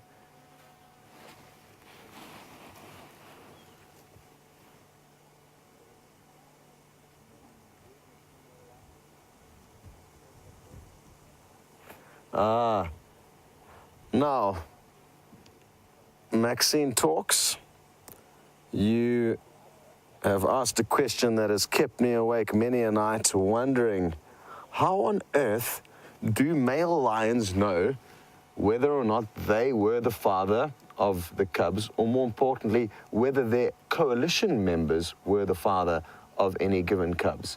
What often happens is that a coalition, especially a big coalition like the Birmingham boys, will often split up. Now, there may be a group of 2 and a group of 3, and the group of 2 could go off and be mating with one set of lioness from one pride, and the group of 3 could be mating with lioness from another pride. Simultaneously, this is just hypothetically speaking, they can then reconverge and meet up again, all the coalition as a whole. And then do they discuss, you know, which pride they've been mating with, or do the coalition members smell the scent of various pride members on the males and therefore piece the puzzle together that mating actually happened? Or do they have long, deep, meaningful conversations amongst one another about who they've bedded? I mean, it's just, it's a great question, and one that's difficult for me to answer, because I always ask myself, how do they actually know which coalition member mated with which lioness and when, and then keep track of the gestation periods? It's really complicated, but as far as I've seen, coalition members from the same coalition will work it out, and never in my experience have I seen a coalition member incorrectly killing a cub that it should kill because it was not fathered by one of his teammates. So they tend to always get it right, but how exactly they communicate this to one another, I am not entirely sure. Whether it's scent, whether it's vocalizations or conversations between the males, I don't know. If anybody's got any ideas on that, please put us at peace and put this myth to rest.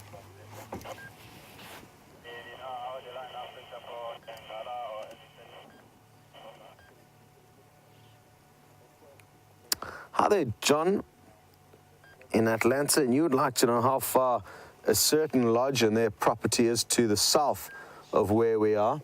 And John, the northern portion of Londolozi is a farm called Marthley, and that is probably about 3 or 4 miles away from us as the crow flies directly south. Not far at all. So we're quite close to Londolozi's northern boundary, but I've actually never been there since being in the northern Sabi Sands. I used to traverse Londolozi when I was in the south. When I started my guiding career, I worked to the west of them on the property called Singita. And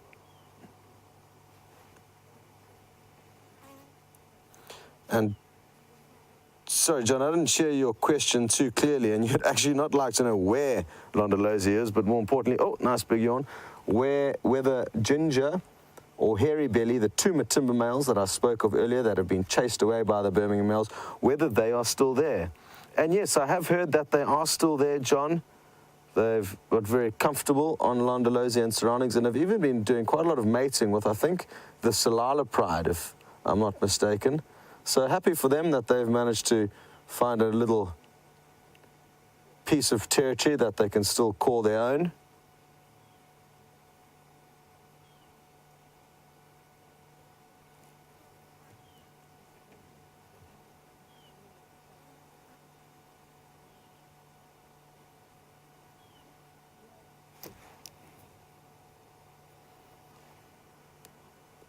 Hi there, Mark, who's watching in one of the best cities on the whole planet, Cape Town. And if you've never been and are planning a safari out to South Africa, I would strongly suggest trying to get a few days in the Cape. It's a beautiful city with lots to do, lots of outdoor activities on your doorstep, and lots of very, very tasty wine. Mark, you've noticed that this right paw that we're looking at of this lioness seems to have some kind of an injury on it, and I'm guessing you've noticed that there's an injury due to the way she moves. I'm not sure if you actually saw a little cut or anything, but thanks very much for that. Maybe she got injured while she was bringing down this buffalo. It's dangerous business taking down buffalo. They're big animals. Andrew likened them earlier to a very large goat. We were discussing whether or not they should be a part of the Big Five. And the final verdict on this vehicle is that only if buffalo are within 100 meters are they considered a member of the Big Five. If not, there's only the Big Four. Only kidding. And I guess that's just the heat and the time spent with lion that are causing us to think about these bizarre things.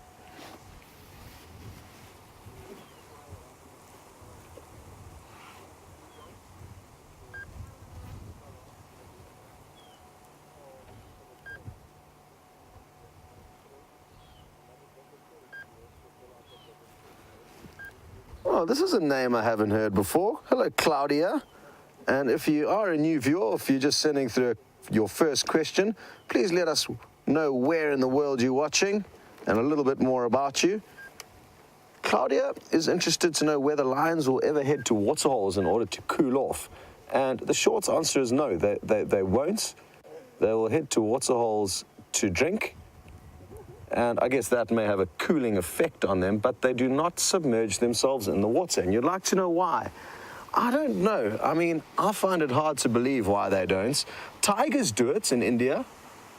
And there are lions in Africa that are completely comfortable with moving through water. Those are lions that live in very waterlogged areas like the Okavango Delta in Botswana. The lions will have absolutely no problem with water. But here in the Sabi Sands, lion and leopard will avoid water at all costs. Oh, another little sneeze there. Let's watch this right paw there. Oh, Mark in Cape Town, you are correct. Jeez. I don't know what you had for breakfast, but obviously it's honed your eyesight or your telepathy with these animals.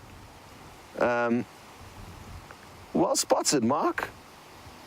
And I'm so happy that the lioness got up when she did so that it could confirm your thoughts.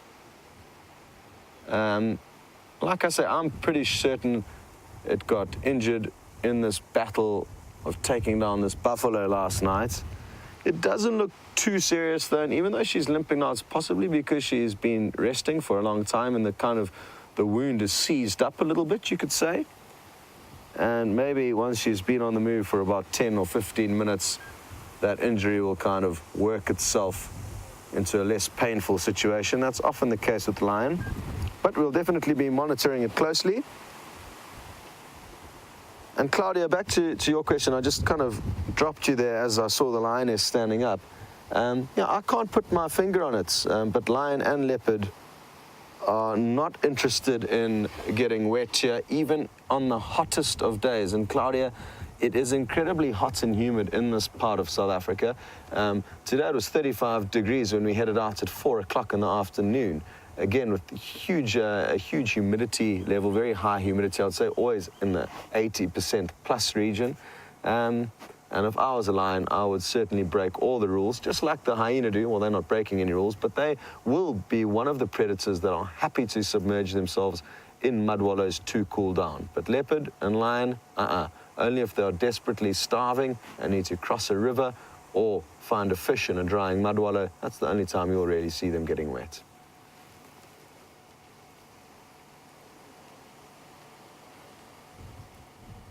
Remarkable how nothing goes to waste in nature. And I've just spotted a dung beetle digging through the rumen, sorry Andrew, digging through the rumen of this pile of stomach content that the lions have very carefully tried to cover up with grass. There we go, there's the dung beetle. And you can see it's got a little bolus of dung there that it's been crafting.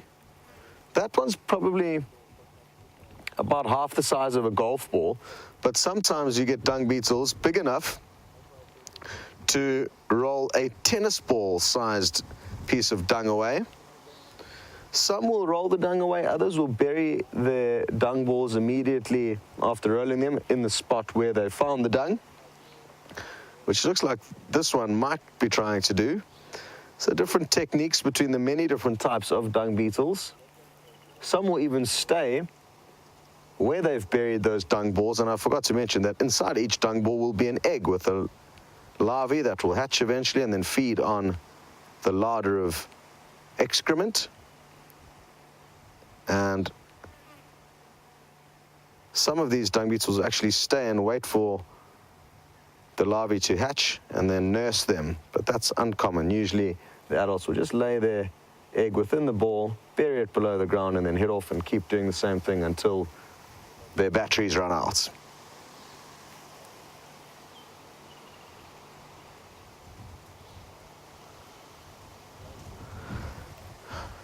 Okay, everybody, I think enough's enough now with the sleepy lions, and let's go and see what else is happening on Arathusa. While we do so, we're going to send you back to James. Right, everybody, here we are at Buffelshoek Hook Dam, which of course is no more than a pile of semi-hard mud and some soft stuff here. I retrieved this from where an elephant was standing earlier on, apparently a few days ago, trying to get some mud out of this area, possibly to try and throw upon his back and thereby cool himself. So there is, as Brian just said, some water around. Now the other thing I want to show you, other than this mud, is these fish bones here.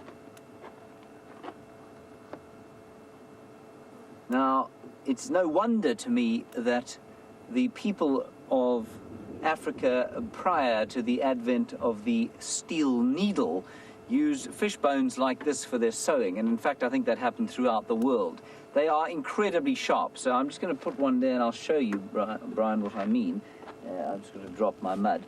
And if we look at it there, you can just see how incredibly sharp they are, and I'll push one into my skin because I'm so brave, aren't I, Brian? Mm-hmm. So brave.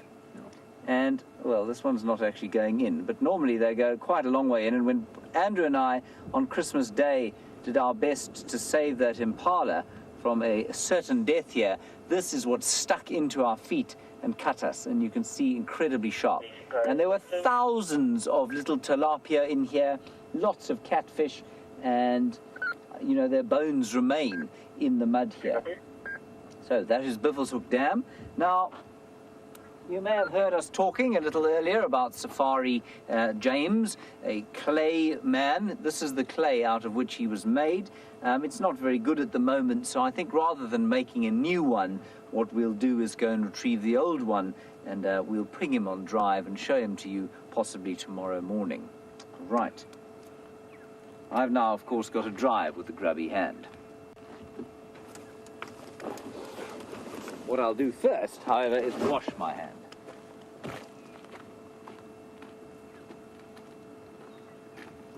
Now, Danny, you're in Chicago and you want to know, is there a difference between a dam, a pan, and a water hole, or are they used interchangeably? There is a big difference. A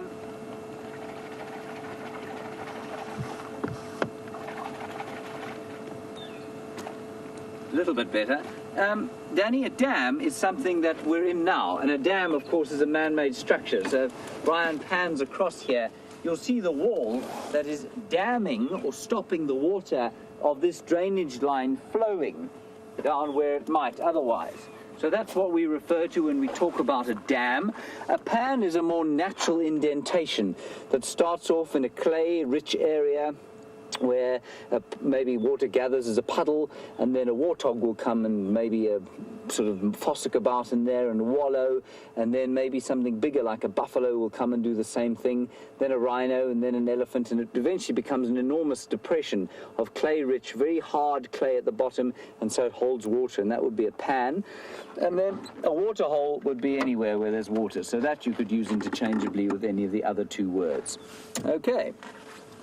Now, let's go across to Scott again. I believe the lions are actually doing something other than lying about the place. I think they might even have something to eat. We'll see you shortly. Well, I think we've just learnt a little trick, and that is if you play hard to get with these ladies and tell them that you're leaving, then they start performing. So literally, as we were driving up, she got off, followed alongside as we were driving along, and now you can see she's contemplating having a snack. She's having a starter there. She licks on the carcass. Look at all of those flies. And Mimi, you must be getting those shivers and those shakes looking at all those flies, but imagine what it's like for that lion. Look at her claws digging into the skin there. Well done, Andrew. Quick punch zoom. Awesome stuff. And let me tell you guys, the cameramen are doing a great job with this little camera. The zoom is wonderful, but very difficult to use. So I hope you're enjoying the great camera work that he's pulling off here. What I thought this lioness was going to do initially was actually try and pull the buffalo into the shade. They can be quite clever like that. But as you can see, she's also definitely interested in having a snack. The other three are all way off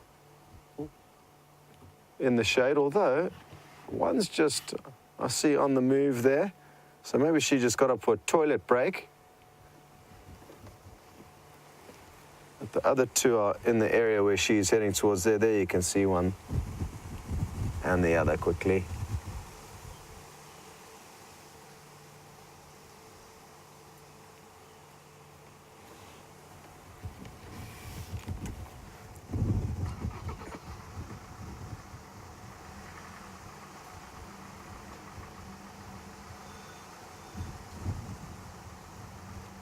Hello to Paula in Virginia, and you would like to know exactly how many lions are in the Sabi Sands at the moment and how many can the Sabi Sands ecosystem support. Good questions. I'm not entirely sure how many lions are in the Sabi Sands at the moment, but what's important to remember, Paula, is that even though there may be some that come into the Sabi Sands, there will be quite a few that live on the buffer zones. So between us, well, we are basically open to the Kruger National Park on our one boundary and the Manyaleti, which is also a government-owned reserve to the north of us, and all of us are open to the Greater Kruger National Park. So the animals have got complete free rein over 3.9 million hectares if they desire. And like I said, though, some prides will spend time in the Kruger and the Sabi Sands, and others will spend time in the Manyeleti and the Sabi Sands. But I would say that there's probably anywhere between 60 and 80 lions that can be seen within the entirety of the Sabi Sands, but I'm not too sure of the exact figures at the moment. We will be able to find that out, and maybe the girls in FC can check up on a research organization called Panthera. I think they may have some idea as to how many lion and leopard we're seeing at the moment. But yeah, I would guess somewhere between 60 and 80. Maybe that's a bit high, maybe between 50 and 70 lions. And the numbers will fluctuate greatly, Paula. In terms of how many the Sabi Sands can hold will also depend on how much prey is in the Sabi Sands and the states of the vegetation. Now we're in a drought, obviously there's not going to be as much prey here as expected, or as in times of plenty, so many, many variables that will affect how many lions can be here.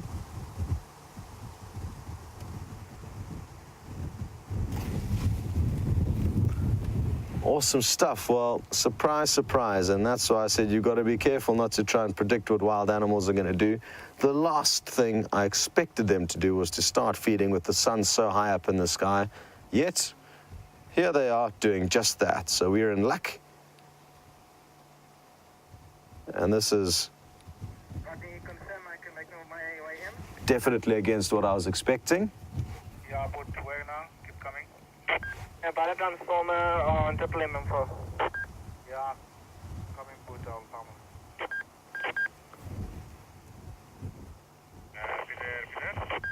Cinema Louis.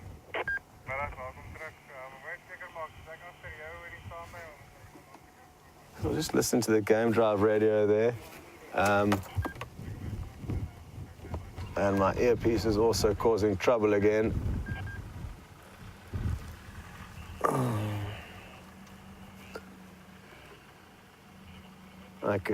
Okay, looks like the earpiece is back in action now.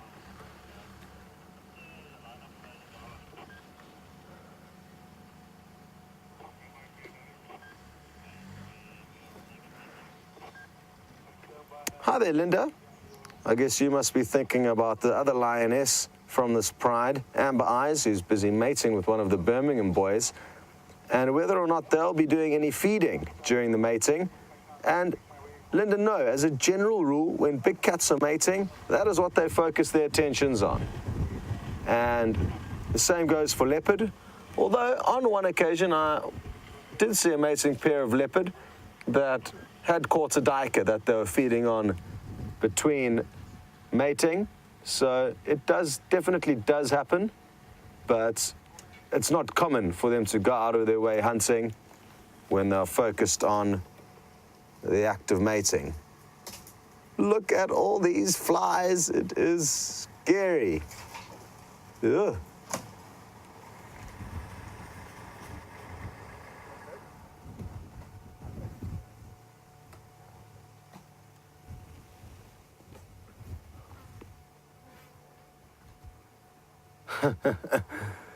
And cat in Tampa, yes, flies are hugely annoying, but they provide a hugely important role in the ecosystem and on our planet as an entirety.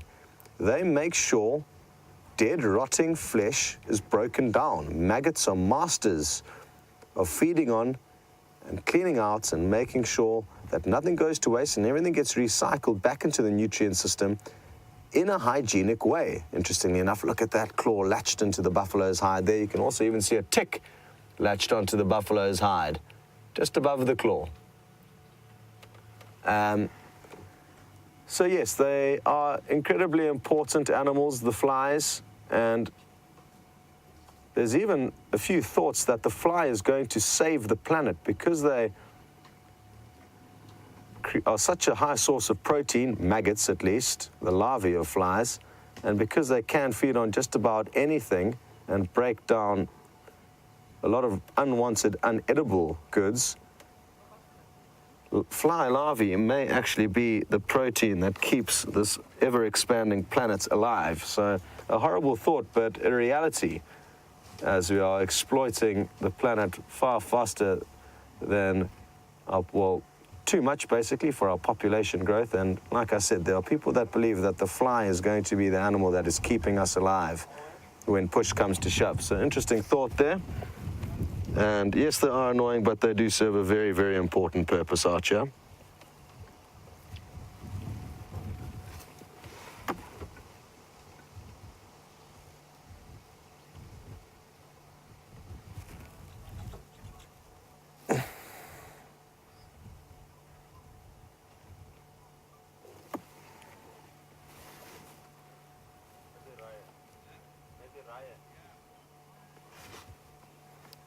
Sorry, Nikki, I'm having a nightmare with my earpiece. Nikki's directing the show, so I'm only catching little bits and pieces of her messages, but now it seems to be okay.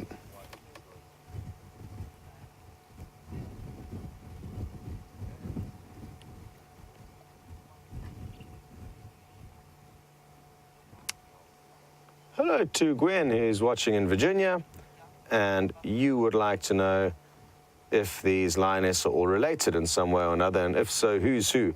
I don't know who's who, Gwen, but they are in all likelihood related.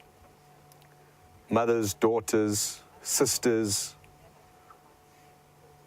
There are, as far as I'm aware, 2 older lionesses and 3 slightly younger lionesses, but in the time that I've been here, I haven't got to know exactly who's who. They're also difficult animals to distinguish, lion, not as easy as the leopard because they're more plentiful and because their markings may not be as easy to distinguish between the leopards. So we don't basically know the lions as intimately as we know the leopards, or at least I don't. And it's difficult to be certain of exactly who's who. But most prides are going to contain sisters, older aunts, and obviously the siblings. There are young sons up to a point, up till about 3 years of age, which is usually when they'll get chased off by their fathers. But no, I don't know who's who, but yes, certainly they are related.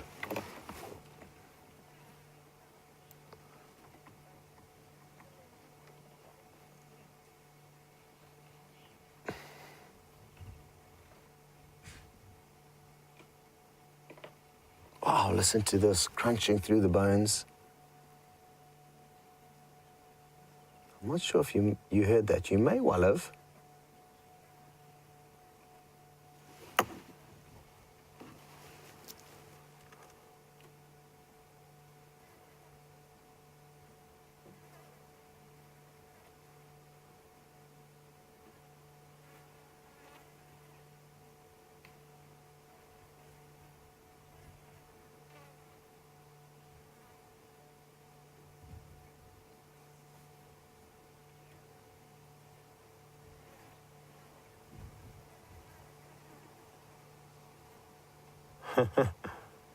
Well, interesting comment that's just come through from Mimi, who's watching in Winnipeg and has obviously watched a video that Craig, one of the Cheetah Plains guides, posted of Amber Eyes, the missing lioness from this pride, who was seen trying to seduce the Birmingham boys, and apparently, according to Mimi, they weren't looking very impressed with her seductive dance moves that the female felines have to perform in order to arouse the males. And she says she should take some lessons from Tundi. And I couldn't agree more. I'm going to make, I think I can hear a vehicle approaching, and we have been here for quite a long time, so I don't want to overstay our welcome. And I'm just going to get on the radio quickly and just check if I need to make space for somebody.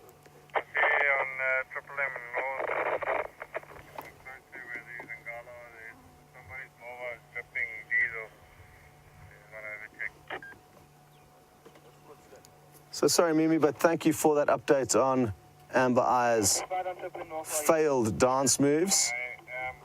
In her defense, though, maybe it's the Birmingham boys' lack of know-how when it comes to the art of mating that is causing them to have this confused, bemused look as to what to do next.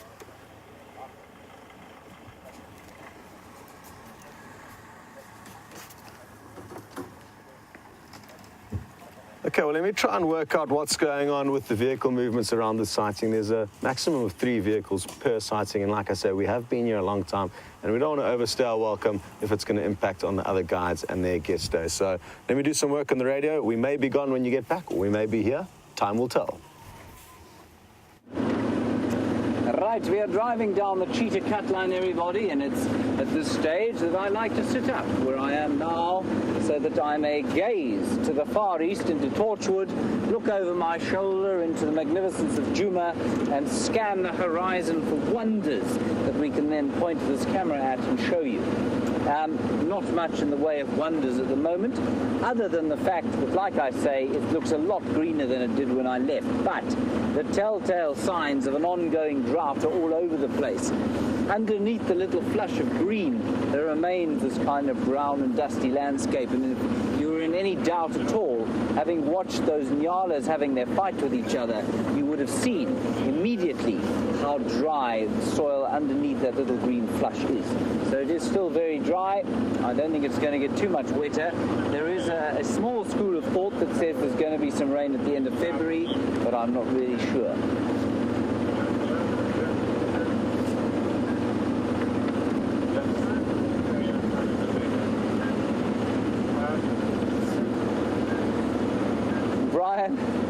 Brian in Toronto, you ask a question that I think has puzzled many people for a long time.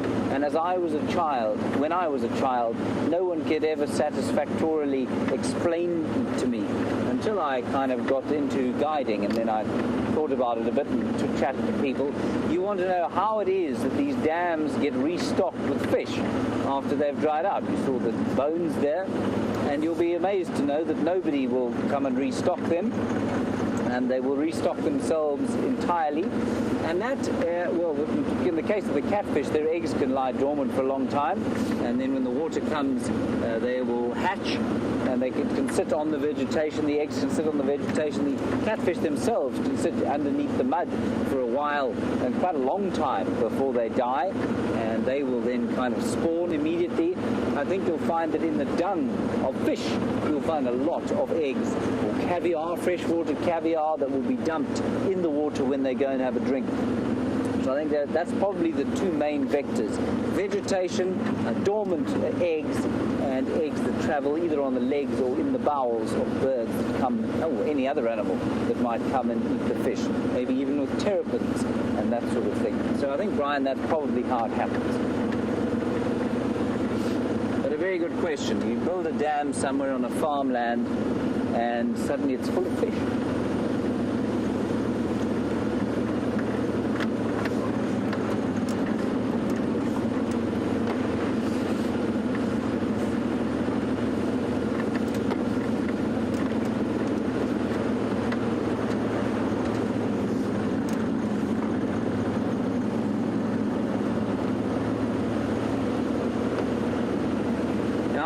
Christopher in Germany and Anne in Germany and Christopher in Arizona asked a similar question about those Nyala and what on earth they win if the winner, I said that they were having a conflict over food. It's not quite that simple. I don't think they're having a conflict over food so much as their tempers are flaring because of the shortage of food. And so I think what you'll find happens is that because they are stressed from a nutritional and water point of view, they will find themselves in closer contact with each other than they would be normally, and therefore they will fight. I don't think it's a question of one kind of excluding the other from food, although there will be a certain amount of territoriality in that. And so he'll just have to move a bit further away and try and look in other places for food, the loser. They're pretty equi-sized, so I think, you won't have to stay too far away from that territorial male. And the territorial one, or the winner, will obviously have prime sight. You will have the rich food closer to the water. And I think that's what that conflict was about. Nice question.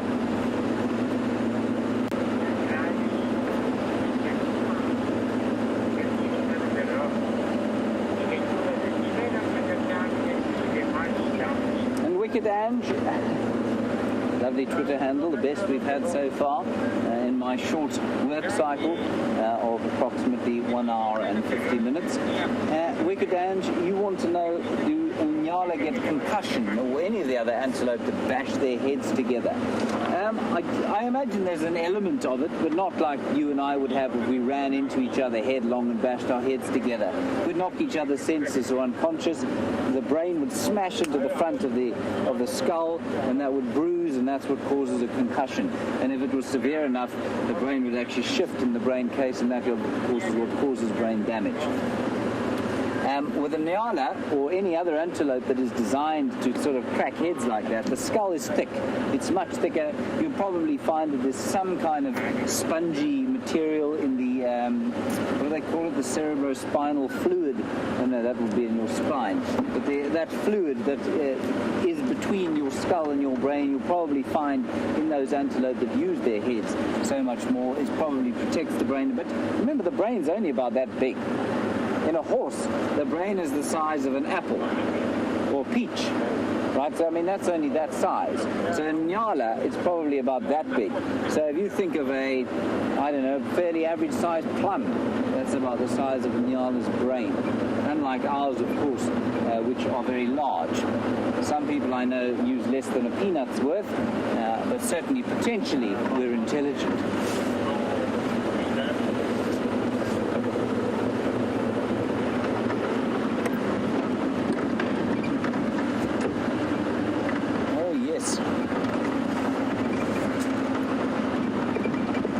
Carrie Castleman, I did see this actually, and I became deeply excited by it. You say your highlight of the last 18 days or so was that sable that was seen on the Djuma Dam wall at night, and it wasn't found again. And I heard it being reported. We've got a little WhatsApp group that goes between the lodges around here. It was reported at Cheetah Plains, then I think on Torchwood, and then after that it walked across the Djuma Dam.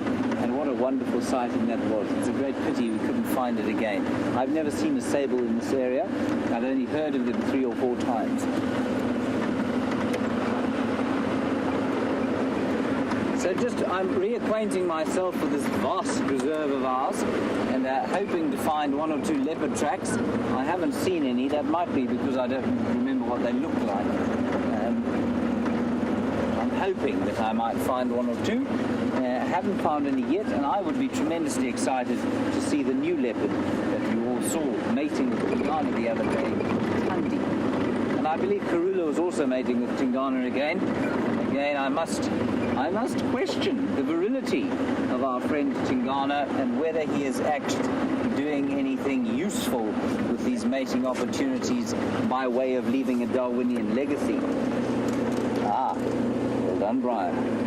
Brian has just spotted a tortoise, and I was asked a question on my Facebook page today about aging tortoises, and unfortunately I didn't have a chance to answer it, but I'll answer it now.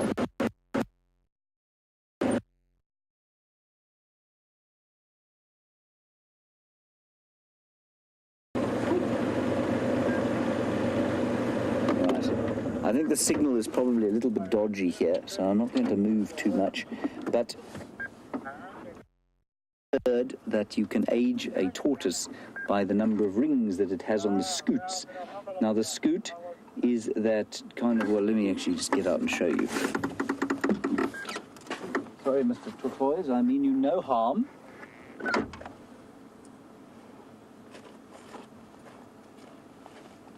Right, so a scoot would be this hexagonal section here of the plastron, at least of the carapace, which is the top part of the shell.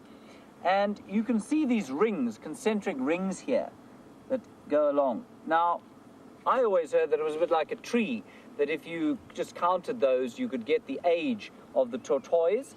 That is not in fact the case, because while a tortoise does grow almost continuously throughout its life, in times of nutritional stress, like now, for example, it may well not get new ridges to the scoots. It may stop growing for a while, and then when there's a good year and there's lots to eat, and for this leopard tortoise, that would mean lots of vegetation and roots for it to get its little teeth into, then it might put on 3 or 4 or 5 different sort of additions to the scoots. So that's apparently not a very good way of aging them at all. So I used to think that, but apparently not so much. And a tortoise like this, I mean, I've seen leopard tortoises in the Eastern Cape that are, you know, they're sort of that big. Now, these ones here don't tend to get much bigger than this, and I suspect that's precisely because there's something in the Eastern Cape that allows them to grow much faster than they do here. Quite interesting, Brian. I don't know if you can see can you see that little trough there? Mm-hmm. You see that? Yeah. That's an injury. This thing was obviously attacked when it was little. So while these scoots were these additions to the scoot were being made, something smacked it on the head or on the back. I wonder what it was. It's very kind of concentrically flat. It almost looks like an iron bar, but I don't know of any predators out here that use iron bars. So that's quite interesting. Might just be a deformity.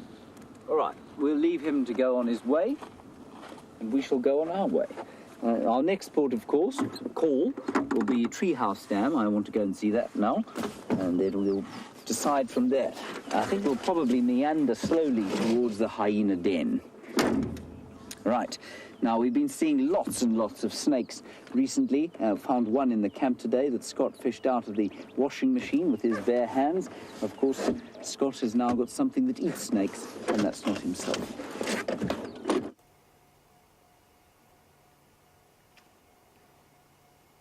Well, as James says, it's been a snake-filled morning here at Juma. Look at that eye. I love their eyes, the snake eagles. They've got a very distinctive posture as well. They're very upright and have got a very bulbous head. As I was saying, though, snake-filled morning. Jamie had the East African shovel snout, the first time I've ever laid eyes on that interesting snake.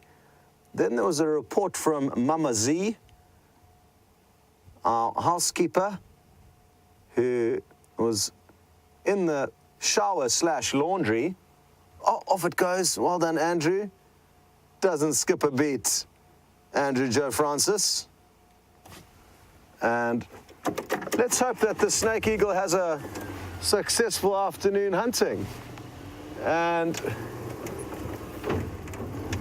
just waving to Eugene, one of our tech guys, who's behind us. He's just picked Mama Z's replacement up, Flo, who's gonna relieve Mama Z while she's on leave. Anyway, Mama Z was doing her last batch of laundry before heading off on leave and managed to find a little snake in what's one of the 3 showers or bathrooms that the crew use at the Juma Research Camp, the DRC. And that little snake was found coiled up eventually in the washing machine, but thankfully not a venomous one. And got a little video of it on my Instagram page, Scotty D Safari. Also, it's on my Facebook page, Scott Dyson Safaris, if you want to see that snake from this morning. And interestingly enough, Nikki and myself are going for a little jog this morning after the morning safari. And as we ran out the gates to the DRC, Nikki spotted a snake that I almost stepped on. And that was a tiny little Mozambican spitting cobra. So 3 snakes within the period of about 4 hours, which is really, really fortunate. It's really good going. And the reason why we're seeing so many more snakes than normal, a normal summer, is because there's not nearly as much cover carpeting the ground as there would be at this time of the year. The little bit of green you can see now is literally a quarter, not even, it's a tenth of how much cover would usually be on the ground. And even small snakes are going to be relatively easily spotted due to the drought. What that means is that that bird that we've just seen, the brown snake eagle, is going to have a good summer. Easy snake catching conditions.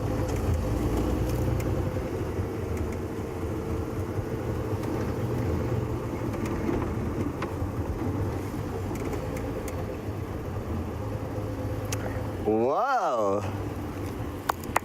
Diane, small little round of applause there for you. Got a little fist pump from Andrew. What more would you want, Diane? Diane has done her homework and research and has made a great observation regarding that brown snake eagle that we've just looked at. And for the raptors, the birds of prey, some are called eagles because they fit a certain profile. And one of those major profiles is that eagles have got feathered legs. However, the brown snake eagle doesn't have feathered legs, so I'm not sure how it managed to get snuck into the eagle category. It obviously fits the other profiles that are required, but just skips the feathered legs. But obviously you get buzzards, goshawks, falcons, harrier hawks, different kinds of hawks. So different kind of classes of the predatory birds. And well done, Diane, on noticing that. The brown snake eagle obviously had somebody high up in raptor society that snuck them into the eagle bracket many years ago.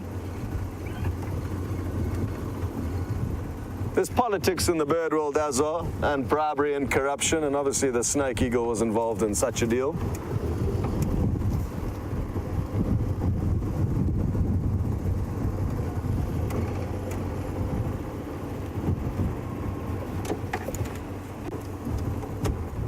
Ex-Powlet, another new name, and good to have you with us. I'm just going to continue a little bit further, or just pull over here. Come on, Rust Bucket, don't do that to me. This vehicle is called the Rust Bucket. And I'm just going to pull over here, and you'd like to know if there's something called an African owl. I forgot my book, but I've got my phone. I forgot my bird book, sadly, but I've got an app on my phone to show you the different owls. Oh, Andrew can't resist. He's going to get you a sneak peek of Eugene there. And there's Flo. Well done, Andrew. And good stuff. So, you'd like to know if there's an African owl. There's an African barred owlet, and there is an African scops owl. So I'm going to go through the names here for you. Owl, African grass. Owl, African scops. Owl, African wood. So a lot of them are called African something before their name. Then there's also going to be the African barred owlet. So there's a couple that have got Africa in the name, and a total of, how many owls here? 1, 2, 3, 4, 5, 6, 7, 8, 9, 10, 11, 12. 12 owls in South Africa. I don't think we get all of them here, but a large majority we do. And hopefully when we are spending a little bit later out at night, I'm not sure when we're going to be changing our sunset safari time, but once we do start spending a little bit later out at night, more into the cover of darkness, we'll start seeing more owls, ex-Powlets. But for now, we're finishing a bit early. The sun is setting earlier and earlier each day. So we're probably not going to be heading out later at any point. We're just going to wait for the sun to catch up to us. And then, if anything, we're going to start heading out a little bit earlier in the afternoons as we get deeper into the winter, so that we don't spend too long out with the spotlight. Also, I must remind everyone now, this is a good opportunity talking about changing times of safaris. As of tomorrow, we will be getting to sleep in half an hour more in the morning. Yabo! Half an hour extra sleep for us, and I'm not sure what effects that has on you depending on your time zones, so apologies if it doesn't suit you, but we are going to be going out at 5:30 Central African time, whereas at the moment we've been going out at 5. And enough of that, over to James with another raptor. Hello everybody, welcome back to the ornithological sighting of the day. I see Scott's snake eel and I raise him this steppe buzzard. Steppe or common buzzard, and people often want to know what steppe means. The steppe, of course, is a part of Russia, and that's where this thing will go to during the winter time or their summer. wouldn't want to be in Russia during the winter. Only madmen want to be, and Russians want to be in Russia during the winter time. Now, the diagnostic thing about it, just while you're looking at it there, is that the pale feathers just above the legs sort of cross over the chest, just underneath the chest region there, and that is very diagnostic and makes very obviously a steppe buzzard. And if Brian scoots across here to the book, you can see very clearly what I mean. There is the steppe buzzard or common buzzard, and that line there, you can see that? You can see it's kind of barred up until there and then striped from there down. So you've got the bars on the top and the stripes from that stripe, and that's precisely what that bird is. You can see that very obviously. Okay, very nice. Now,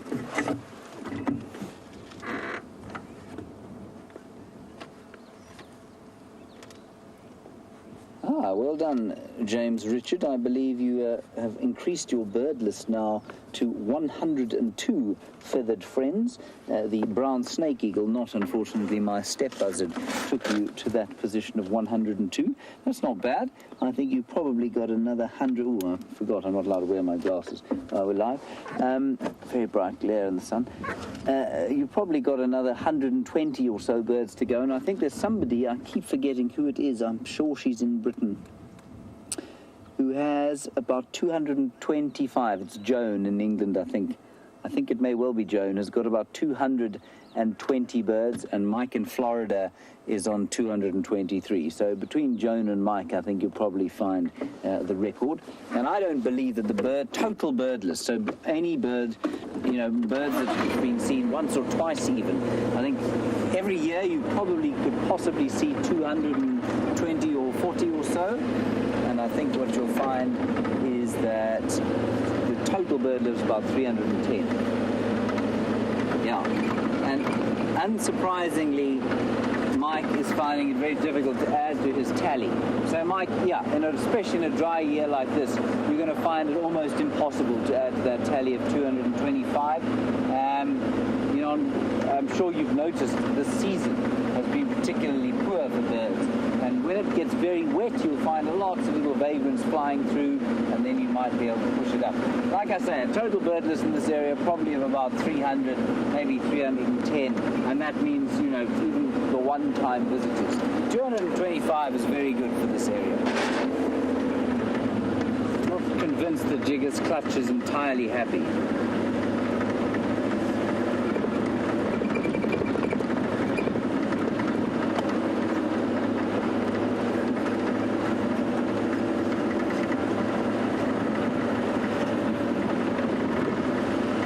Scott Burns, you say.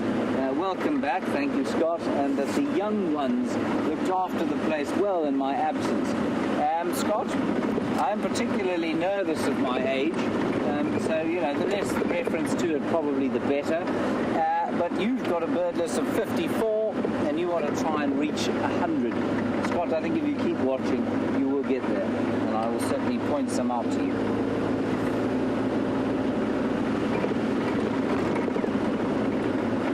Virtual twitcher.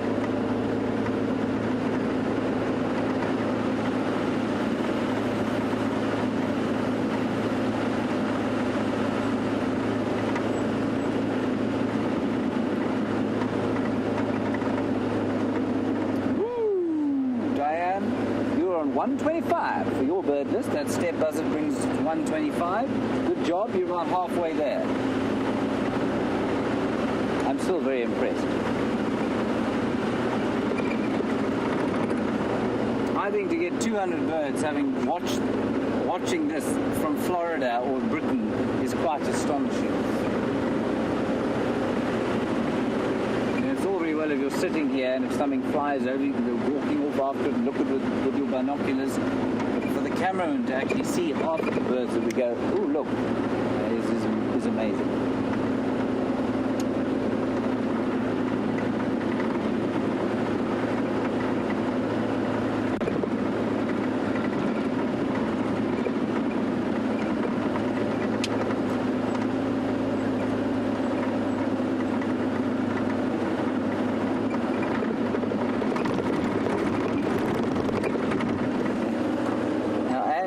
Ohio. You are coming out in June on a medical mission. That sounds like good news for the people of this area. I'm not sure where in South Africa. Tell us about that. You want to know what we do if we find a snake in a guest's room. What would we do? You say you're terrified to death of snakes. Angie, you'd be so surprised by how few snakes are found in guest rooms. I have had to take a few out myself. The most common one, of course, is something like a brown house snake, which we found today, or Mama Z found today. I must just describe this to you before I go on to answer your question, Angie. I was about to clean my teeth this morning, standing sort of a bit groggy-eyed at the beginning of my work cycle. I applied the toothpaste to my toothbrush, which needs to be replaced, by the way. Not that that should interest you. And as I was about to wipe my pearly whites, there was a great yelling from Mama Z next door. She went, "Ah, yeah. And then she came running out of the bathroom, and the earth shook. And I rushed out and I said, "Mama Z, what is the matter?" And she said, "Nyoka, nyoka," which means snake. So, of course, at that stage, I was dressed in nothing but a pair of boxer shorts with some sort of foam around my mouth.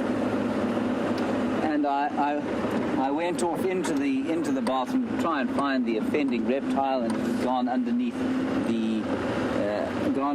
the washing machine, and eventually Scott retrieved it. Anyway, so that was a harmless brown house snake.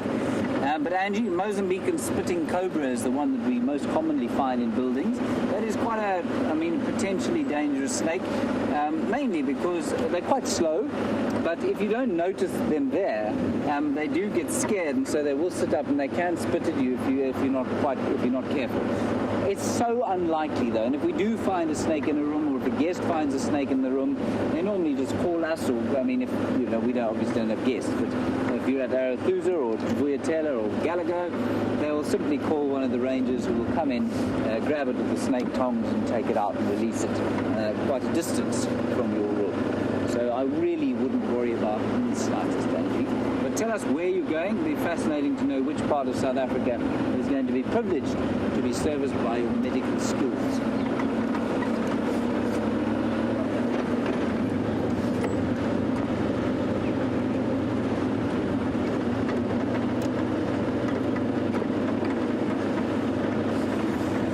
And so you want to know about snakes again. It's amazing how when you start talking about snakes and questions start to flood in, because people are so fascinated by them, either terrified or amazed. And so you want to know if we're seeing more snakes because of the rain. And Scott said, well, possibly also because there's so much, the vegetation is so sparse, so we're seeing them more. I think it's probably a combination of the two. I often find that Scott's interpretation of the wild are incredibly astute and on the money with things. And so I think you will find that it's probably largely to do with the sparse vegetation, but also the rain will bring out a lot more insects, which in turn will bring out frogs and perhaps reptiles. And the house snake we found today had definitely eaten something. It was a little snake like that. I suspected it eating a gecko or a lizard. And they would, of course, have to be more obvious trying to catch the insects that would have come out as a result of the little bit of rain that we've had.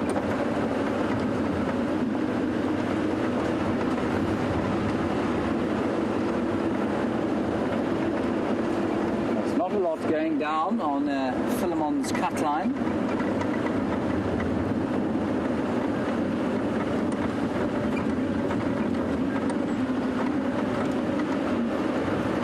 Thank you, Kathy in Florida, for your kind welcome back. You want to know how many birds there are on my list? I actually don't keep a list. I know to some that might be very strange, but I'm not. I'm far more interested in the ins and outs of the different species than I am by kind of counting them. And that's not to say that counting them is bad at all. I have definitely had stages, so if I go to a new place, I become a twitcher immediately and I want to see as many birds as possible. But I don't know what my total list is, I'm afraid, Kathy. I always loved having twitching guests on Game Drive, though, because obviously, you've seen, we've had wonderful lion and elephant sightings today, but sometimes you're driving around and you're not seeing any big game, but there are always birds about the place. And if somebody is a twitcher and loves our feathered friends and comes out from overseas to see them, there's a constant source of amazement and amusement. Speaking of which, Brian, there's a small Pemberton bush at exactly 9 o'clock from where we are now, and in it there is the bandit of the bush. Can you see him? That's the bush. That's him. You got him there. Just to the left. I think he's flown. Oh, he has flown. He was right there. That was a red-backed shrike. And they've got that kind of bandit's mask, which of course you can't see now, so he's not there. Right, that's the red-backed shrike, which I believe in Britain is called just the shrike, because... Oh, you got him. Oh, well done. Got him. There we go. Red-backed shrike. There we go with his, as Nicola says, his Zorro mask. So I'll have to have a word with her about that. And I think, if I'm not mistaken, that's called a shrike, just the plain old shrike in the UK, because I think that's the only shrike you get there. Bad luck. But he will go back to the UK and Europe come April, probably. April or May. Very brilliantly coloured, isn't he? Completely disappeared now. Right, we're not far from Treehouse Dam, which is a dam, not a pan. And there is actually a natural spring in Treehouse Dam. Well, not a spring, there's definitely water flowing underneath the drainage line there. So let's see if there's anything there.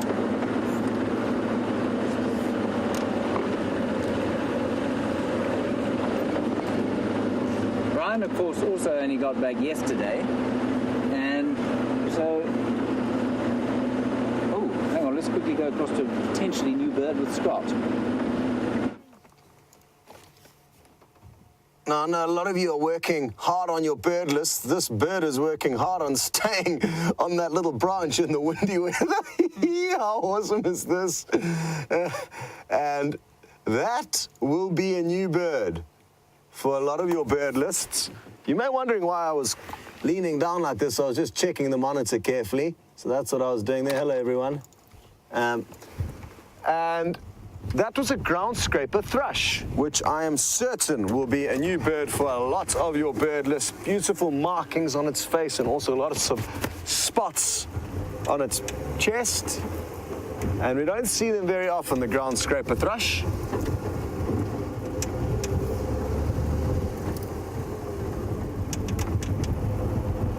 Really enjoying the breeze, the cool breeze,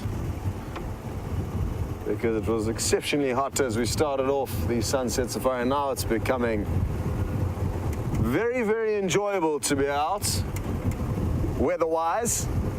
And I'm thinking of popping into the Gallagher waterhole to see if anybody's quenching their thirst there.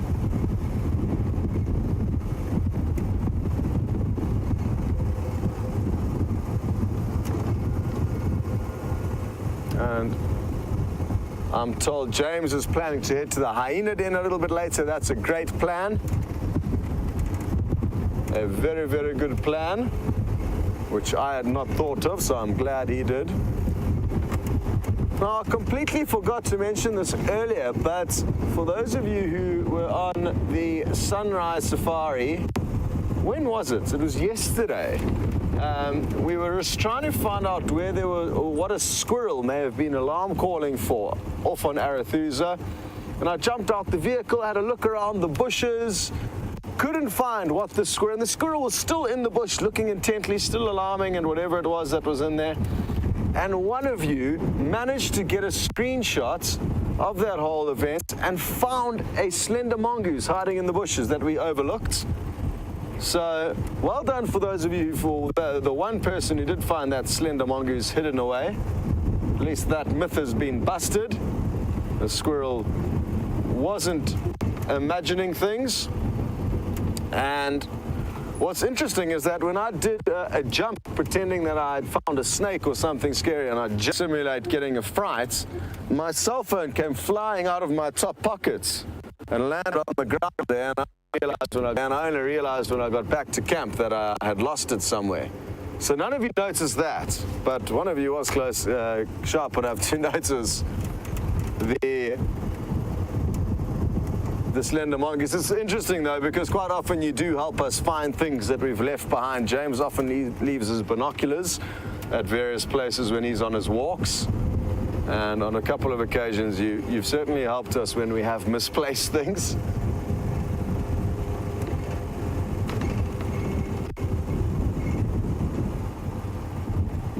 No ways! Mike in Florida, another bird for your massive bird list. You are now on, I think, 224. And very happy that I could notch up another one for you. It's getting very tricky for you at the moment. Understandably, you've only left with some difficult birds. The violet-eared waxbill occurs here. I've seen one. If we manage to get that on camera, that'll be a small miracle. And you'll probably find we'll be doing live safaris into outer space before we get you that bird, but anything's possible. Oh, well, that's a good sign. A young kudu bull heading in the same direction that we're heading in, and that is towards the water. There's a few more ahead of us as well that I think we may be able to get you some better views of in this little gap right here. It'll be brief, and you'll just see their vertical white stripes, very large corkscrew horns, heading to the waterhole where we are heading. So let's go and loop ahead of them. We'll wait for them patiently there, and who knows, there may already be some other animals taking a drink.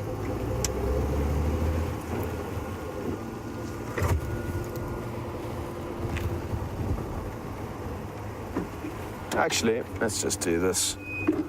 Give you an idea of what's what and where's where, as well as a possible glimpse of the kudu that are passing through this small clearing. And beyond the kudu is a gate, opening in that wooden fence. That is the entrance to the DRC. That's where the little Mozambican spinning cobra was this morning, and that little blue tarp there is a side cover, and then there's the roof where the vehicles live underneath, and then there's the kudu on the way to the waterhole. So, this is the view we have as we drive out of our gate. This is what we look out onto.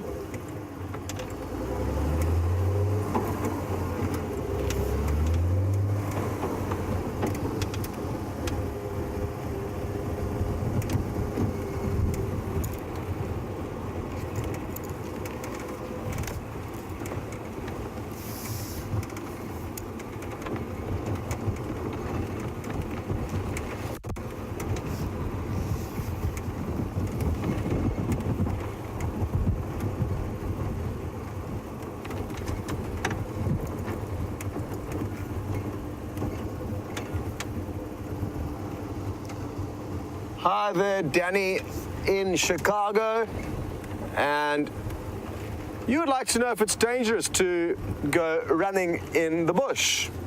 And yes, the immediate answer to that is a definite yes. It is far more dangerous to run in the bush than it is to walk in the bush. And the simple reason for that, Danny, is that you are going to get yourself into a dangerous scenario far quicker if you are moving quickly. If you are walking and moving very slowly, you would have more chance of seeing danger, hearing danger, or responding and even hearing a warning, a growl, hearing a branch break of an elephant or a growl from a lion or a leopard saying, hey, that's close enough. But if you're running, by the time you've stopped, you may have moved a few meters over that kind of barrier or that line where the animal will now feel that it is no other option other than to attack as opposed to flee. So yes, running is more dangerous. There is also the chance that by running you will trigger the chasing mechanism of predators, but that's less of a concern for me. the main concern for me is that you'll be moving too quickly to stop and hear a warning, or you'll run into buffalo or elephant, whereas if you were walking, you would have probably had a much greater chance of seeing them or hearing them. Having said that though, Danny, I have run in wild areas unlike the quarantine clearings, which we're very lucky to have here, and that's where we run around now. Because it is open, and even though something could happen, like a pride of lion could kill a buffalo a couple of 100 meters from me, that's what happened the other day. Even though something could happen, your chances are fairly good in that open clearing. You would need to be very switched off not to see something over there. So that's where we run here, but we have been less fortunate in other areas of Africa, more remote parts with thicker vegetation and no clearing right on your doorstep. There, I've also run with no problems whatsoever up till date, but it is a risk I take, and every time I go running in the bush, I know that there is more chance of something going wrong than if I was going on a walk. There's no two ways about that. Good, well, the waterhole is empty for now, but we know for a fact that kudu definitely making their way.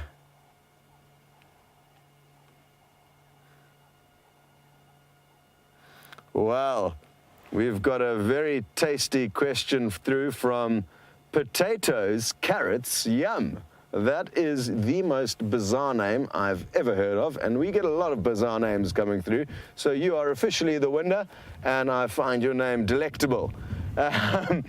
This is live, and the fact that I'm speaking to you with your bizarre name is testament to the fact that it is not pre-recorded, it is unscripted, unedited, and we love having strange people like Potato, Carrot, Yum along with us for the safari.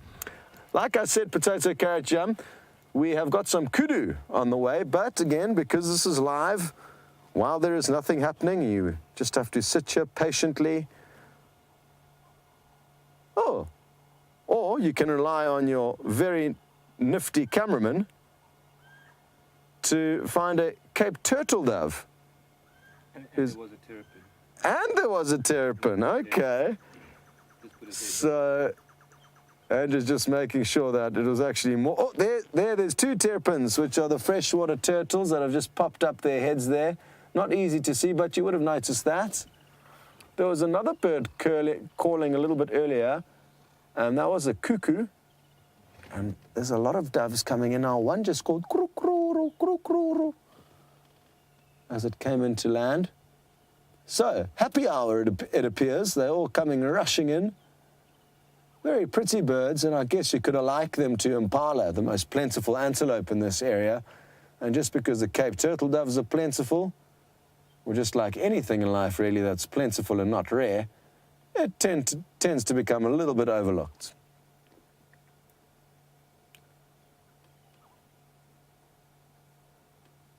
Black-headed oriole calling you in the distance.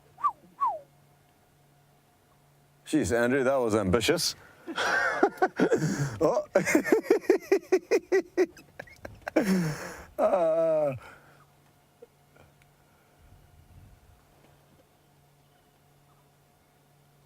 Hello, Darlene in New Hampshire, who would like to know if we ever see malachite kingfishers here at Djuma.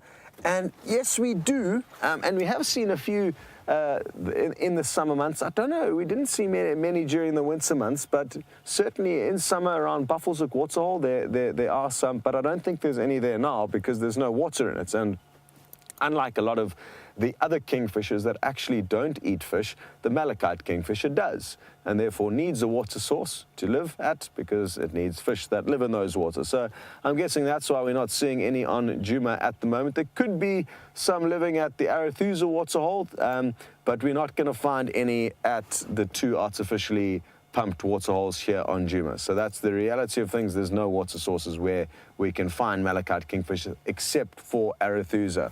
So that's possible.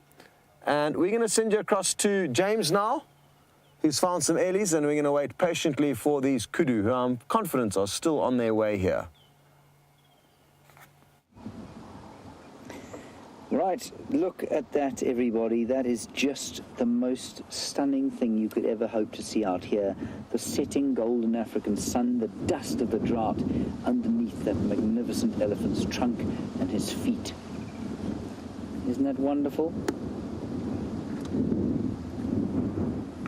Now we have a new viewer whose name is Potatoes and Carrots Are Yum. Let me say that again. Potatoes and carrots are yum. And potatoes and carrots are yum. You want to know, is this live? Well, potatoes and carrots are yum. This is indeed very much live. You're probably receiving it 5 seconds after I'm looking at here. We are here in the northeastern corner of South Africa, southern tip of the African continent, watching a stunning, stunning picture of elephants silhouetted by the setting sun in their dust. Isn't that just spectacular? Camera work by Brian Joubert.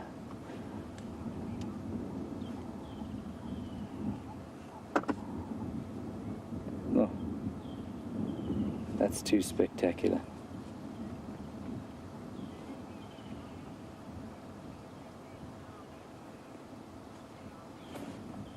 And then while we're just really loving the sighting of this elephant herd, trying to find what little grazing there is left on quarantine clearings, Angie in Ohio, you say you're coming to Durban to do your medical volunteering.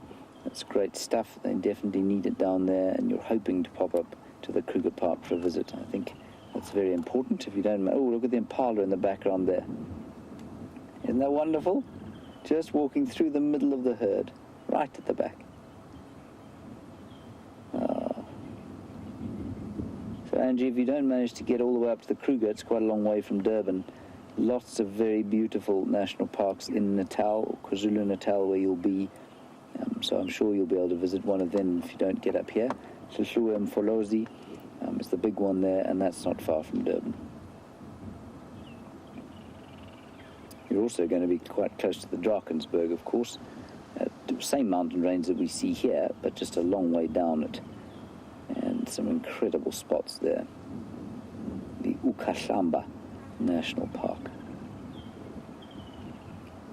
This is, this is breathtaking.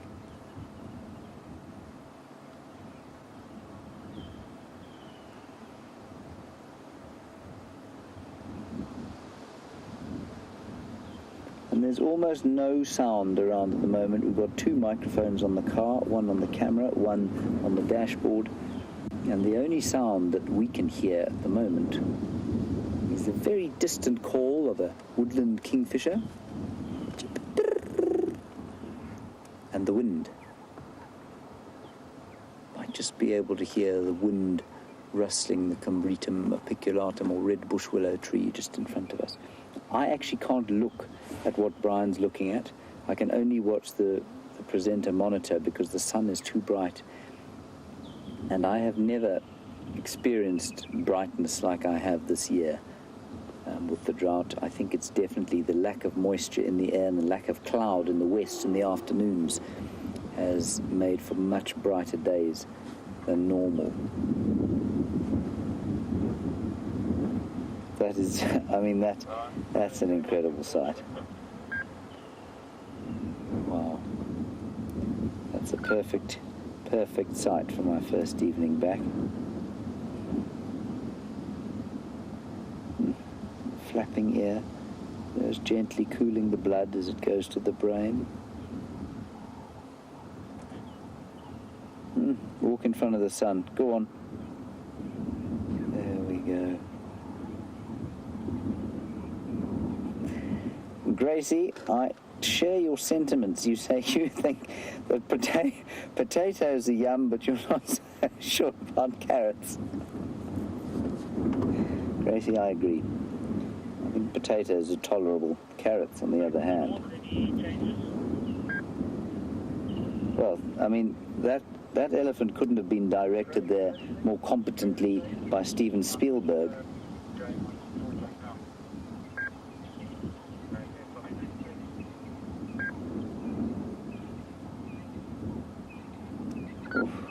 see the dust blowing in the wind. It's coming out of the southeast, maybe a front coming in. Oh, that is perfection.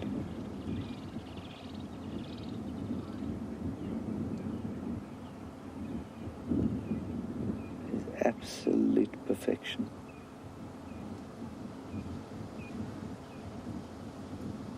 The sun is about to dip below the horizon now.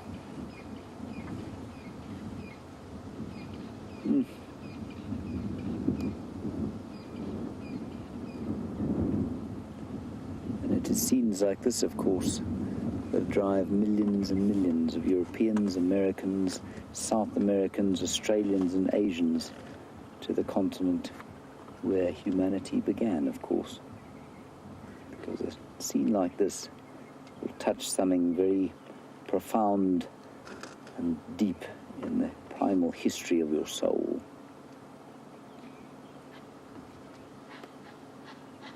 And Karina, you're in Finland and you want to know what this smells like.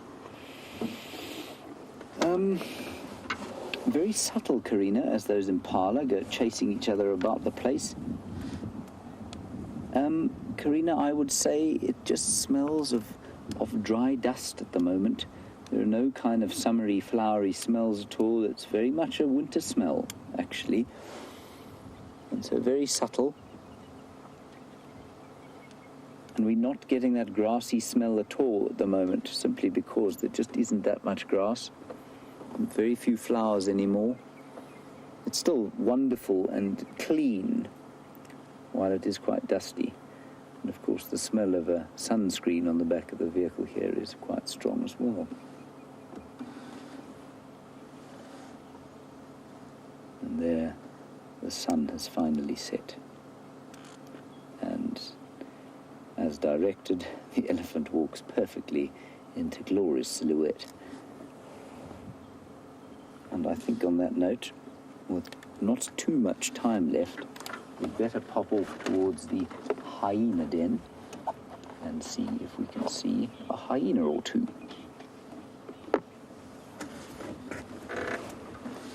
I'm just loath to leave that elephant before it's moved out of the sun.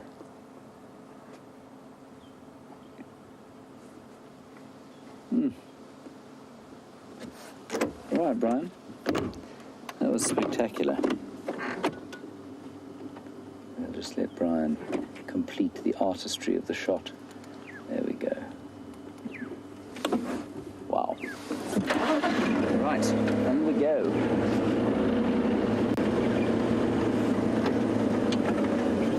That's the same herd, everyone, that we were watching earlier on. They kind of moved off down towards the west and they obviously turned on and circled back onto the clearing. I'm not sure why. I mean, I don't think there's a huge amount there for them to eat.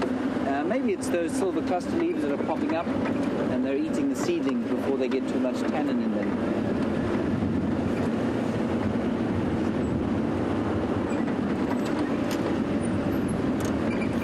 Right, let's head across to Scott quickly. He's still standing by for the emergence of the great kudu. We will make our way to the hyena den.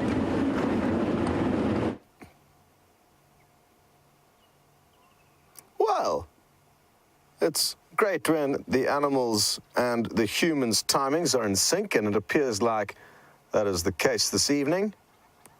Although we were expecting a male kudu, not a female. Either way, we'll take her happily. Look at those beautiful long legs of hers. Supermodel. And I'm quite surprised that she's alone. Look at how excited she is for this drink. She's got quite long blonde hair, but as excited as she is, she's also nervous. Oh, and guess who she's seen? She's seen the boys that we've been waiting for. And it looks like they have got the whole bar to themselves, a little romantic date. He's obviously late, and that's why he's trotting in. He's trying to be cool, but he knows he's late. So I was like, hey, I got this, coming in. Oh, cute. Well, I'm only joking. He certainly won't be courting this adult female. He is not nearly big enough. Maybe He's dreaming about her, but those horns are only about half the length that they would normally be of a bull who will successfully be able to compete for adult females. Such beautiful antelopes. Look at the water dripping from her lips, now his. And we're going to get some great views of her sucking up the water now that she's changed angles. Isn't this wonderful? Woodland's kingfisher calling nearby. Chick, brrr.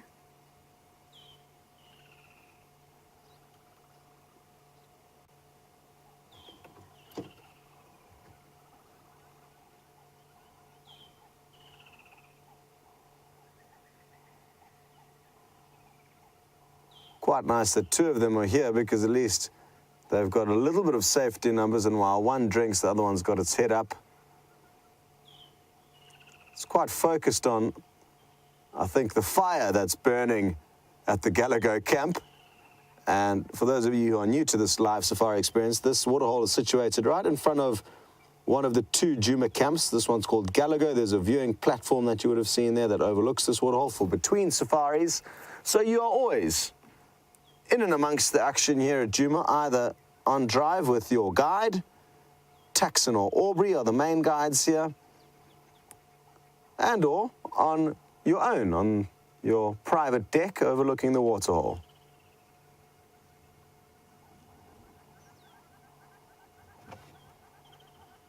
A few hornbills calling off in the distance now.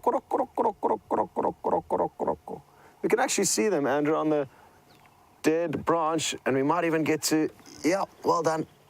Oh no, but look at this. I love the way they dance when they call. Let's see if it doesn't do one more. I've got a feeling it's going to fly off because its mate flew off. It's probably a little bit far for you to hear, but I'll do the noise. Oh no, but it wasn't this one calling. I could hear the other one calling. But I'll do the noise if it starts dancing again. Here it goes.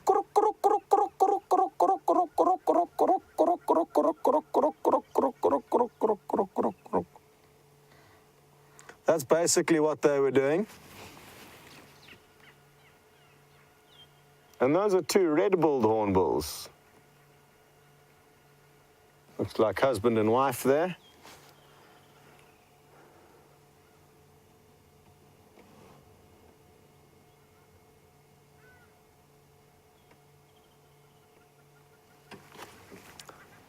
Hello, Alexis. And you would like to know if I'm ever scared of animals. And yes, most certainly. If you come across a Cape Buffalo bull on foot, oh, look at these shots, incredible. I hope you're taking screenshots. If you don't know how to, I'd suggest working out how to do that on your device. She's got beautiful hair running down her spine as well, this lady. A fine specimen. Sorry, as I was saying, Alexis, before this lady's beauty consumed me, I was letting you know about being scared. And yes, most certainly you would be a fool not to be scared in various scenarios that you can find yourself in, especially when on foot, but even sometimes in the vehicle. It is mainly on foot, though, that I get scared. Sometimes if you startle a breeding herd of elephants or you come into close range with them without knowing that they're there, that's one of my scariest animals, actually. Female elephants with their babies. They can be extremely, extremely protective over them. So that's one animal that I'm scared. I'm actually more scared of herbivores in general. Oh, it looks like they've got a serious concert going now. 3 of them getting involved. So it's mainly the herbivores that I'm personally scared of out here. The big cats often give way to us. Unless they've got cubs, that's when the big cats get scary. And trust me, it doesn't matter how many times you've been growled at by a lion or a leopard. It's more of a bark-like grunt when it comes from a leopard. But you immediately get scared and your heart beats incredibly quickly. Look at these shots. Fascinating. Good work there, Andrew. Well spotted. Good angle.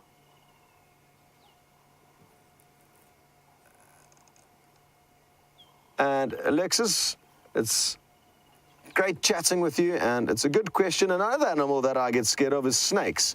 Usually when you have to catch them and remove them from lodge environments, it's a role of a guide, well, at least it has been wherever I've worked, that if there's a snake in your guest rooms, you get a phone call or a radio call, and then you head over with a set of goggles, or at one camp where I worked at, a really nice one, it was a big clear visor that you could put over your face without it steaming up. Goggles I tend to find steam up. That's what we're currently using.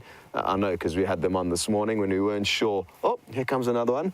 When I wasn't sure whether or not the brown snake that was in the washing machine was harmless, which it was, or whether it was a venomous spitting cobra. Anyway, catching snakes is always a scary, heart-racing affair, especially the venomous ones. And if you know it's a venomous one, then you still have to catch it, but you obviously know that if you make a wrong move, you're going to have some paperwork to deal with. Now look at his dewlap, that extra flap of hair hanging below his throat. Absolutely awesome. The females lack this, as do the young males. He's just getting into his prime, and you can see his horns are twice the length, and his intentions were certainly different. He went straight up to the rear of that lady and gave it a quick sniff just to make sure that she wasn't giving a possible invitation for mating, which would be unlikely at this time of the year. And it looks like he too is going to quench his thirst in the perfect spot for us. But we've already seen kudu drinking this afternoon, and you haven't seen the hyena den, which is active. Off you go.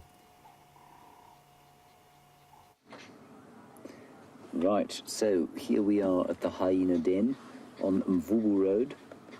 There is Corky. I've now got to try and refigure out what's going on here. So there are D1 and D2.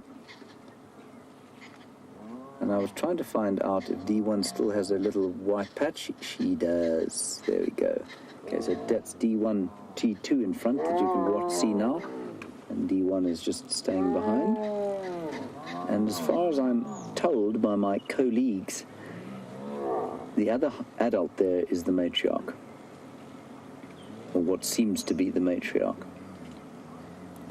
And she has not shown me her cubs yet. Let's just have a quick look. She's got plenty of notches in her ears. And so I think that's pretty much the matriarch. Yeah, she's definitely got lots of notches on her ears there.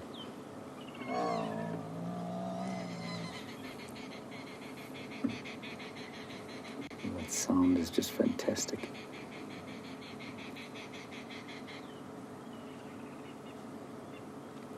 And a lot of interesting information actually sent through by a few viewers on hyenas. While I was away, I picked up a few emails and read about some of the hyena stuff. And one of the things that I was always, took to be truth was that if you found one hyena, or if a female was born with another female, it would be almost definite that she would kill her sibling. And apparently that isn't always the case. It does happen often, but not universally. I suspect we're just slightly too late here because they may go off and forage now. Maybe not. We're venturing a long way from the den now. Our little D1 and 2.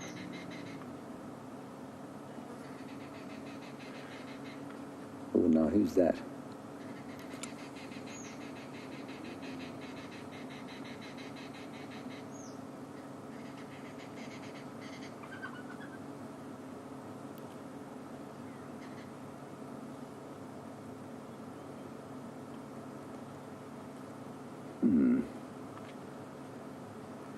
Looks like a female, so that must be June, I think, if I'm not mistaken. It's been a while, of course.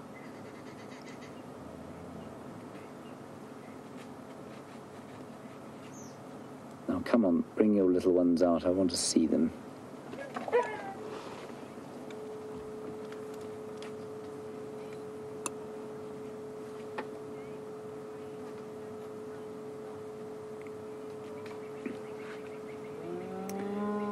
Hello, Hazel on YouTube. Well, there's a wonderful way to answer your question. You can see how they're behaving to each other now, and you want to know if they behave like dogs. No, they don't. They have unique behavior. Hyenas, Hazel, they're greeting with what we term, not to put too fine a point on it, genital licking. Sounds like a fairly beastly term, which it is. And so not really like dogs, which will greet each other. I mean, they do sniff each other's backsides, but they don't have this sort of prolonged genital investigation that goes on with hyenas. So from that point of view, they absolutely differ from dogs. And they live in a matriarchal society, unlike dogs, which tend to have an alpha pair that is led by the alpha male. Males have no social standing here, so their behavior is very unlike that of dogs, even though there is a vague resemblance, and they're not even closely related to dogs. Thank you, Hazel, for that.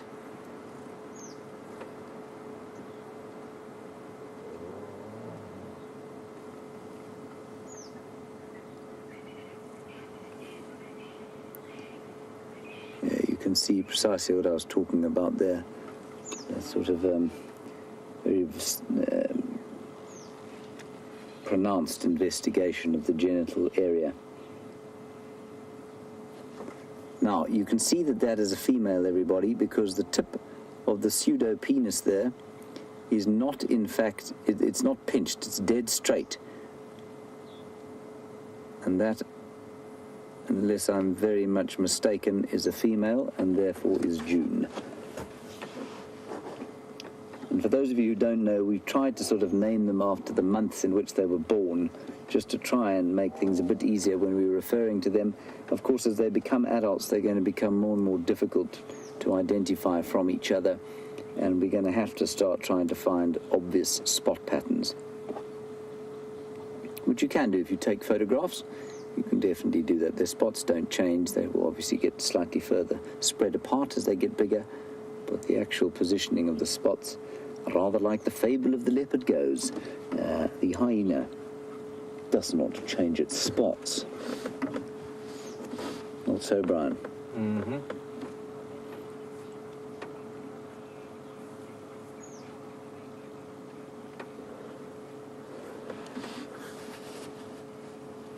And then also, I mean, Corky, for example, is quite easy to identify. She's got a few scars on her. I think the most obvious ones are on the top of her head. Here she goes past us now on the right-hand side. That's her there. She's got one on her hip as well. Oh, that's a lovely shot of her going off into the setting sun. She's also got 3 kind of scars on the top of her head. And here goes Mrs. Matriarch after her with her pot belly. Life's been good to the royalty of this clan.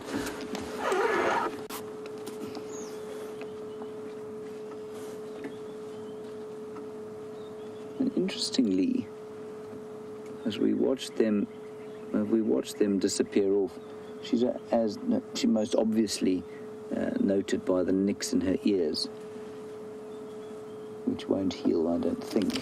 Interestingly, they've kind of left June here with these 2 youngsters, almost like a nursemaid, and she's now 7 months old, so, or 8 months old. 8.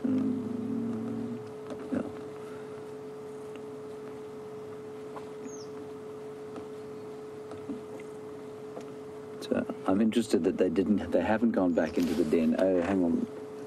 There is another adult I can see through the back. Can you see there? There we go.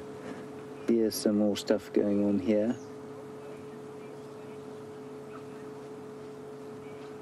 So Steph in Switzerland, a very good thought, because we don't see June's mum ever, and she's the one who has the scar across her back, if I'm not mistaken. And we don't ever see her here. And Steph, you're saying maybe she's particularly low ranking and therefore doesn't make it. That must be pretty, is it? Yes. Pretty in November, maybe? There we go. I think that's pretty in November there. That's wonderful stuff. So, Steph, you were saying possibly June is suckled away from the den. That is precisely what happens with a low-ranking hyena. Yeah, will often suckle away from the den or suckle at night and then go away again. But not too far from the den.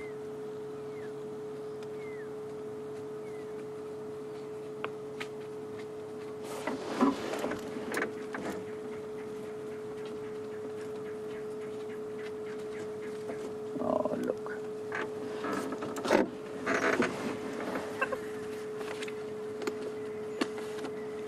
Hi. That's not very kind, is it? I'm trying to stay out of the way.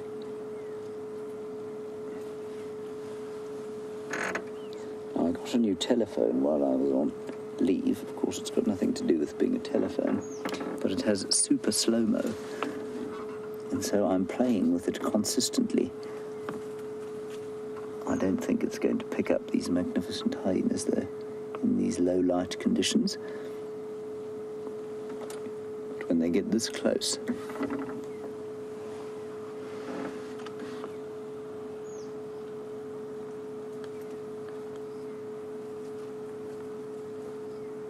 Here comes another little one.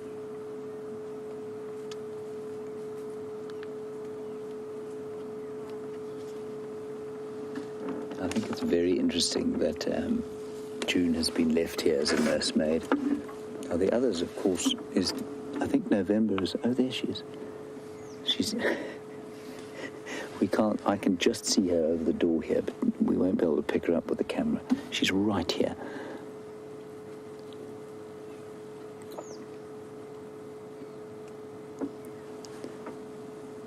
There we go.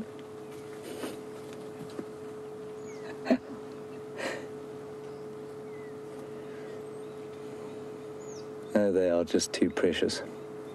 And look, Brian, I don't know if you can get in on the underside of that foot there. I'm pretty sure that's D1, and you just made, so yeah, it is. You could see that the pads are pink.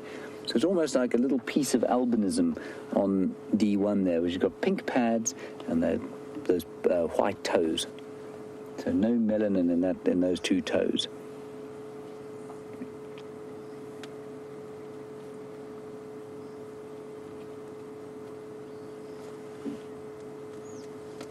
What a wonderful way to end our drive.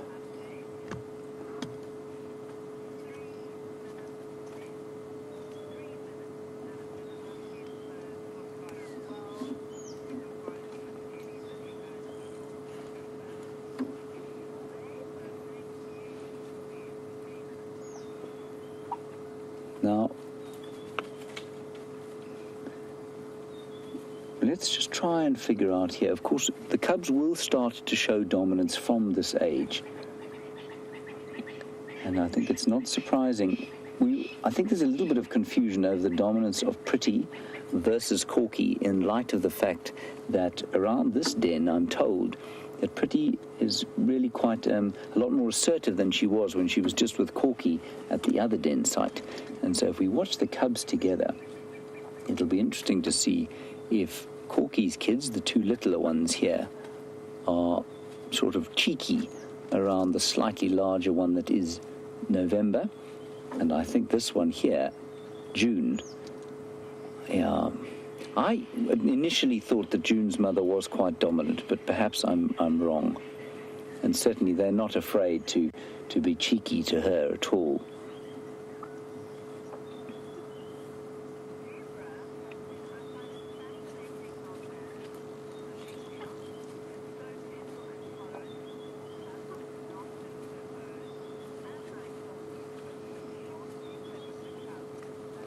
It's a very interesting observation.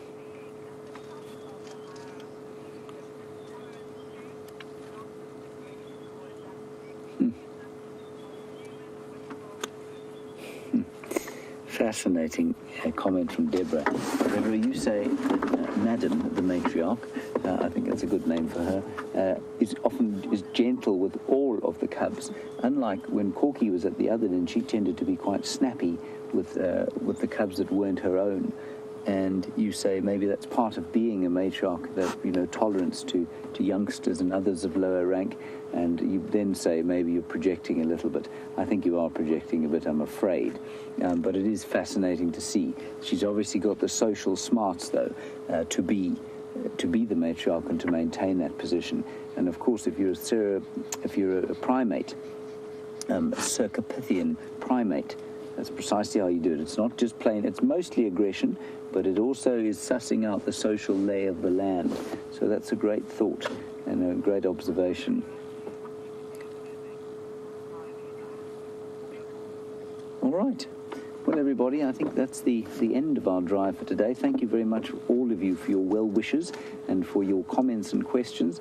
Lovely to talk to you all again, and I'm most pleased to be back here in the bush, enjoying and observing the changes of the drought as they carry on. A big thanks to Scott and Andrew.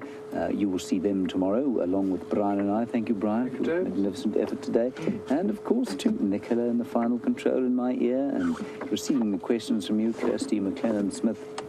From all of us here, a good night to you. It's a beautiful evening, and I'm going to enjoy it further for a little bit longer here. We will see you in the morning in the brightness of the African dawn. Remember, we're half an hour later tomorrow.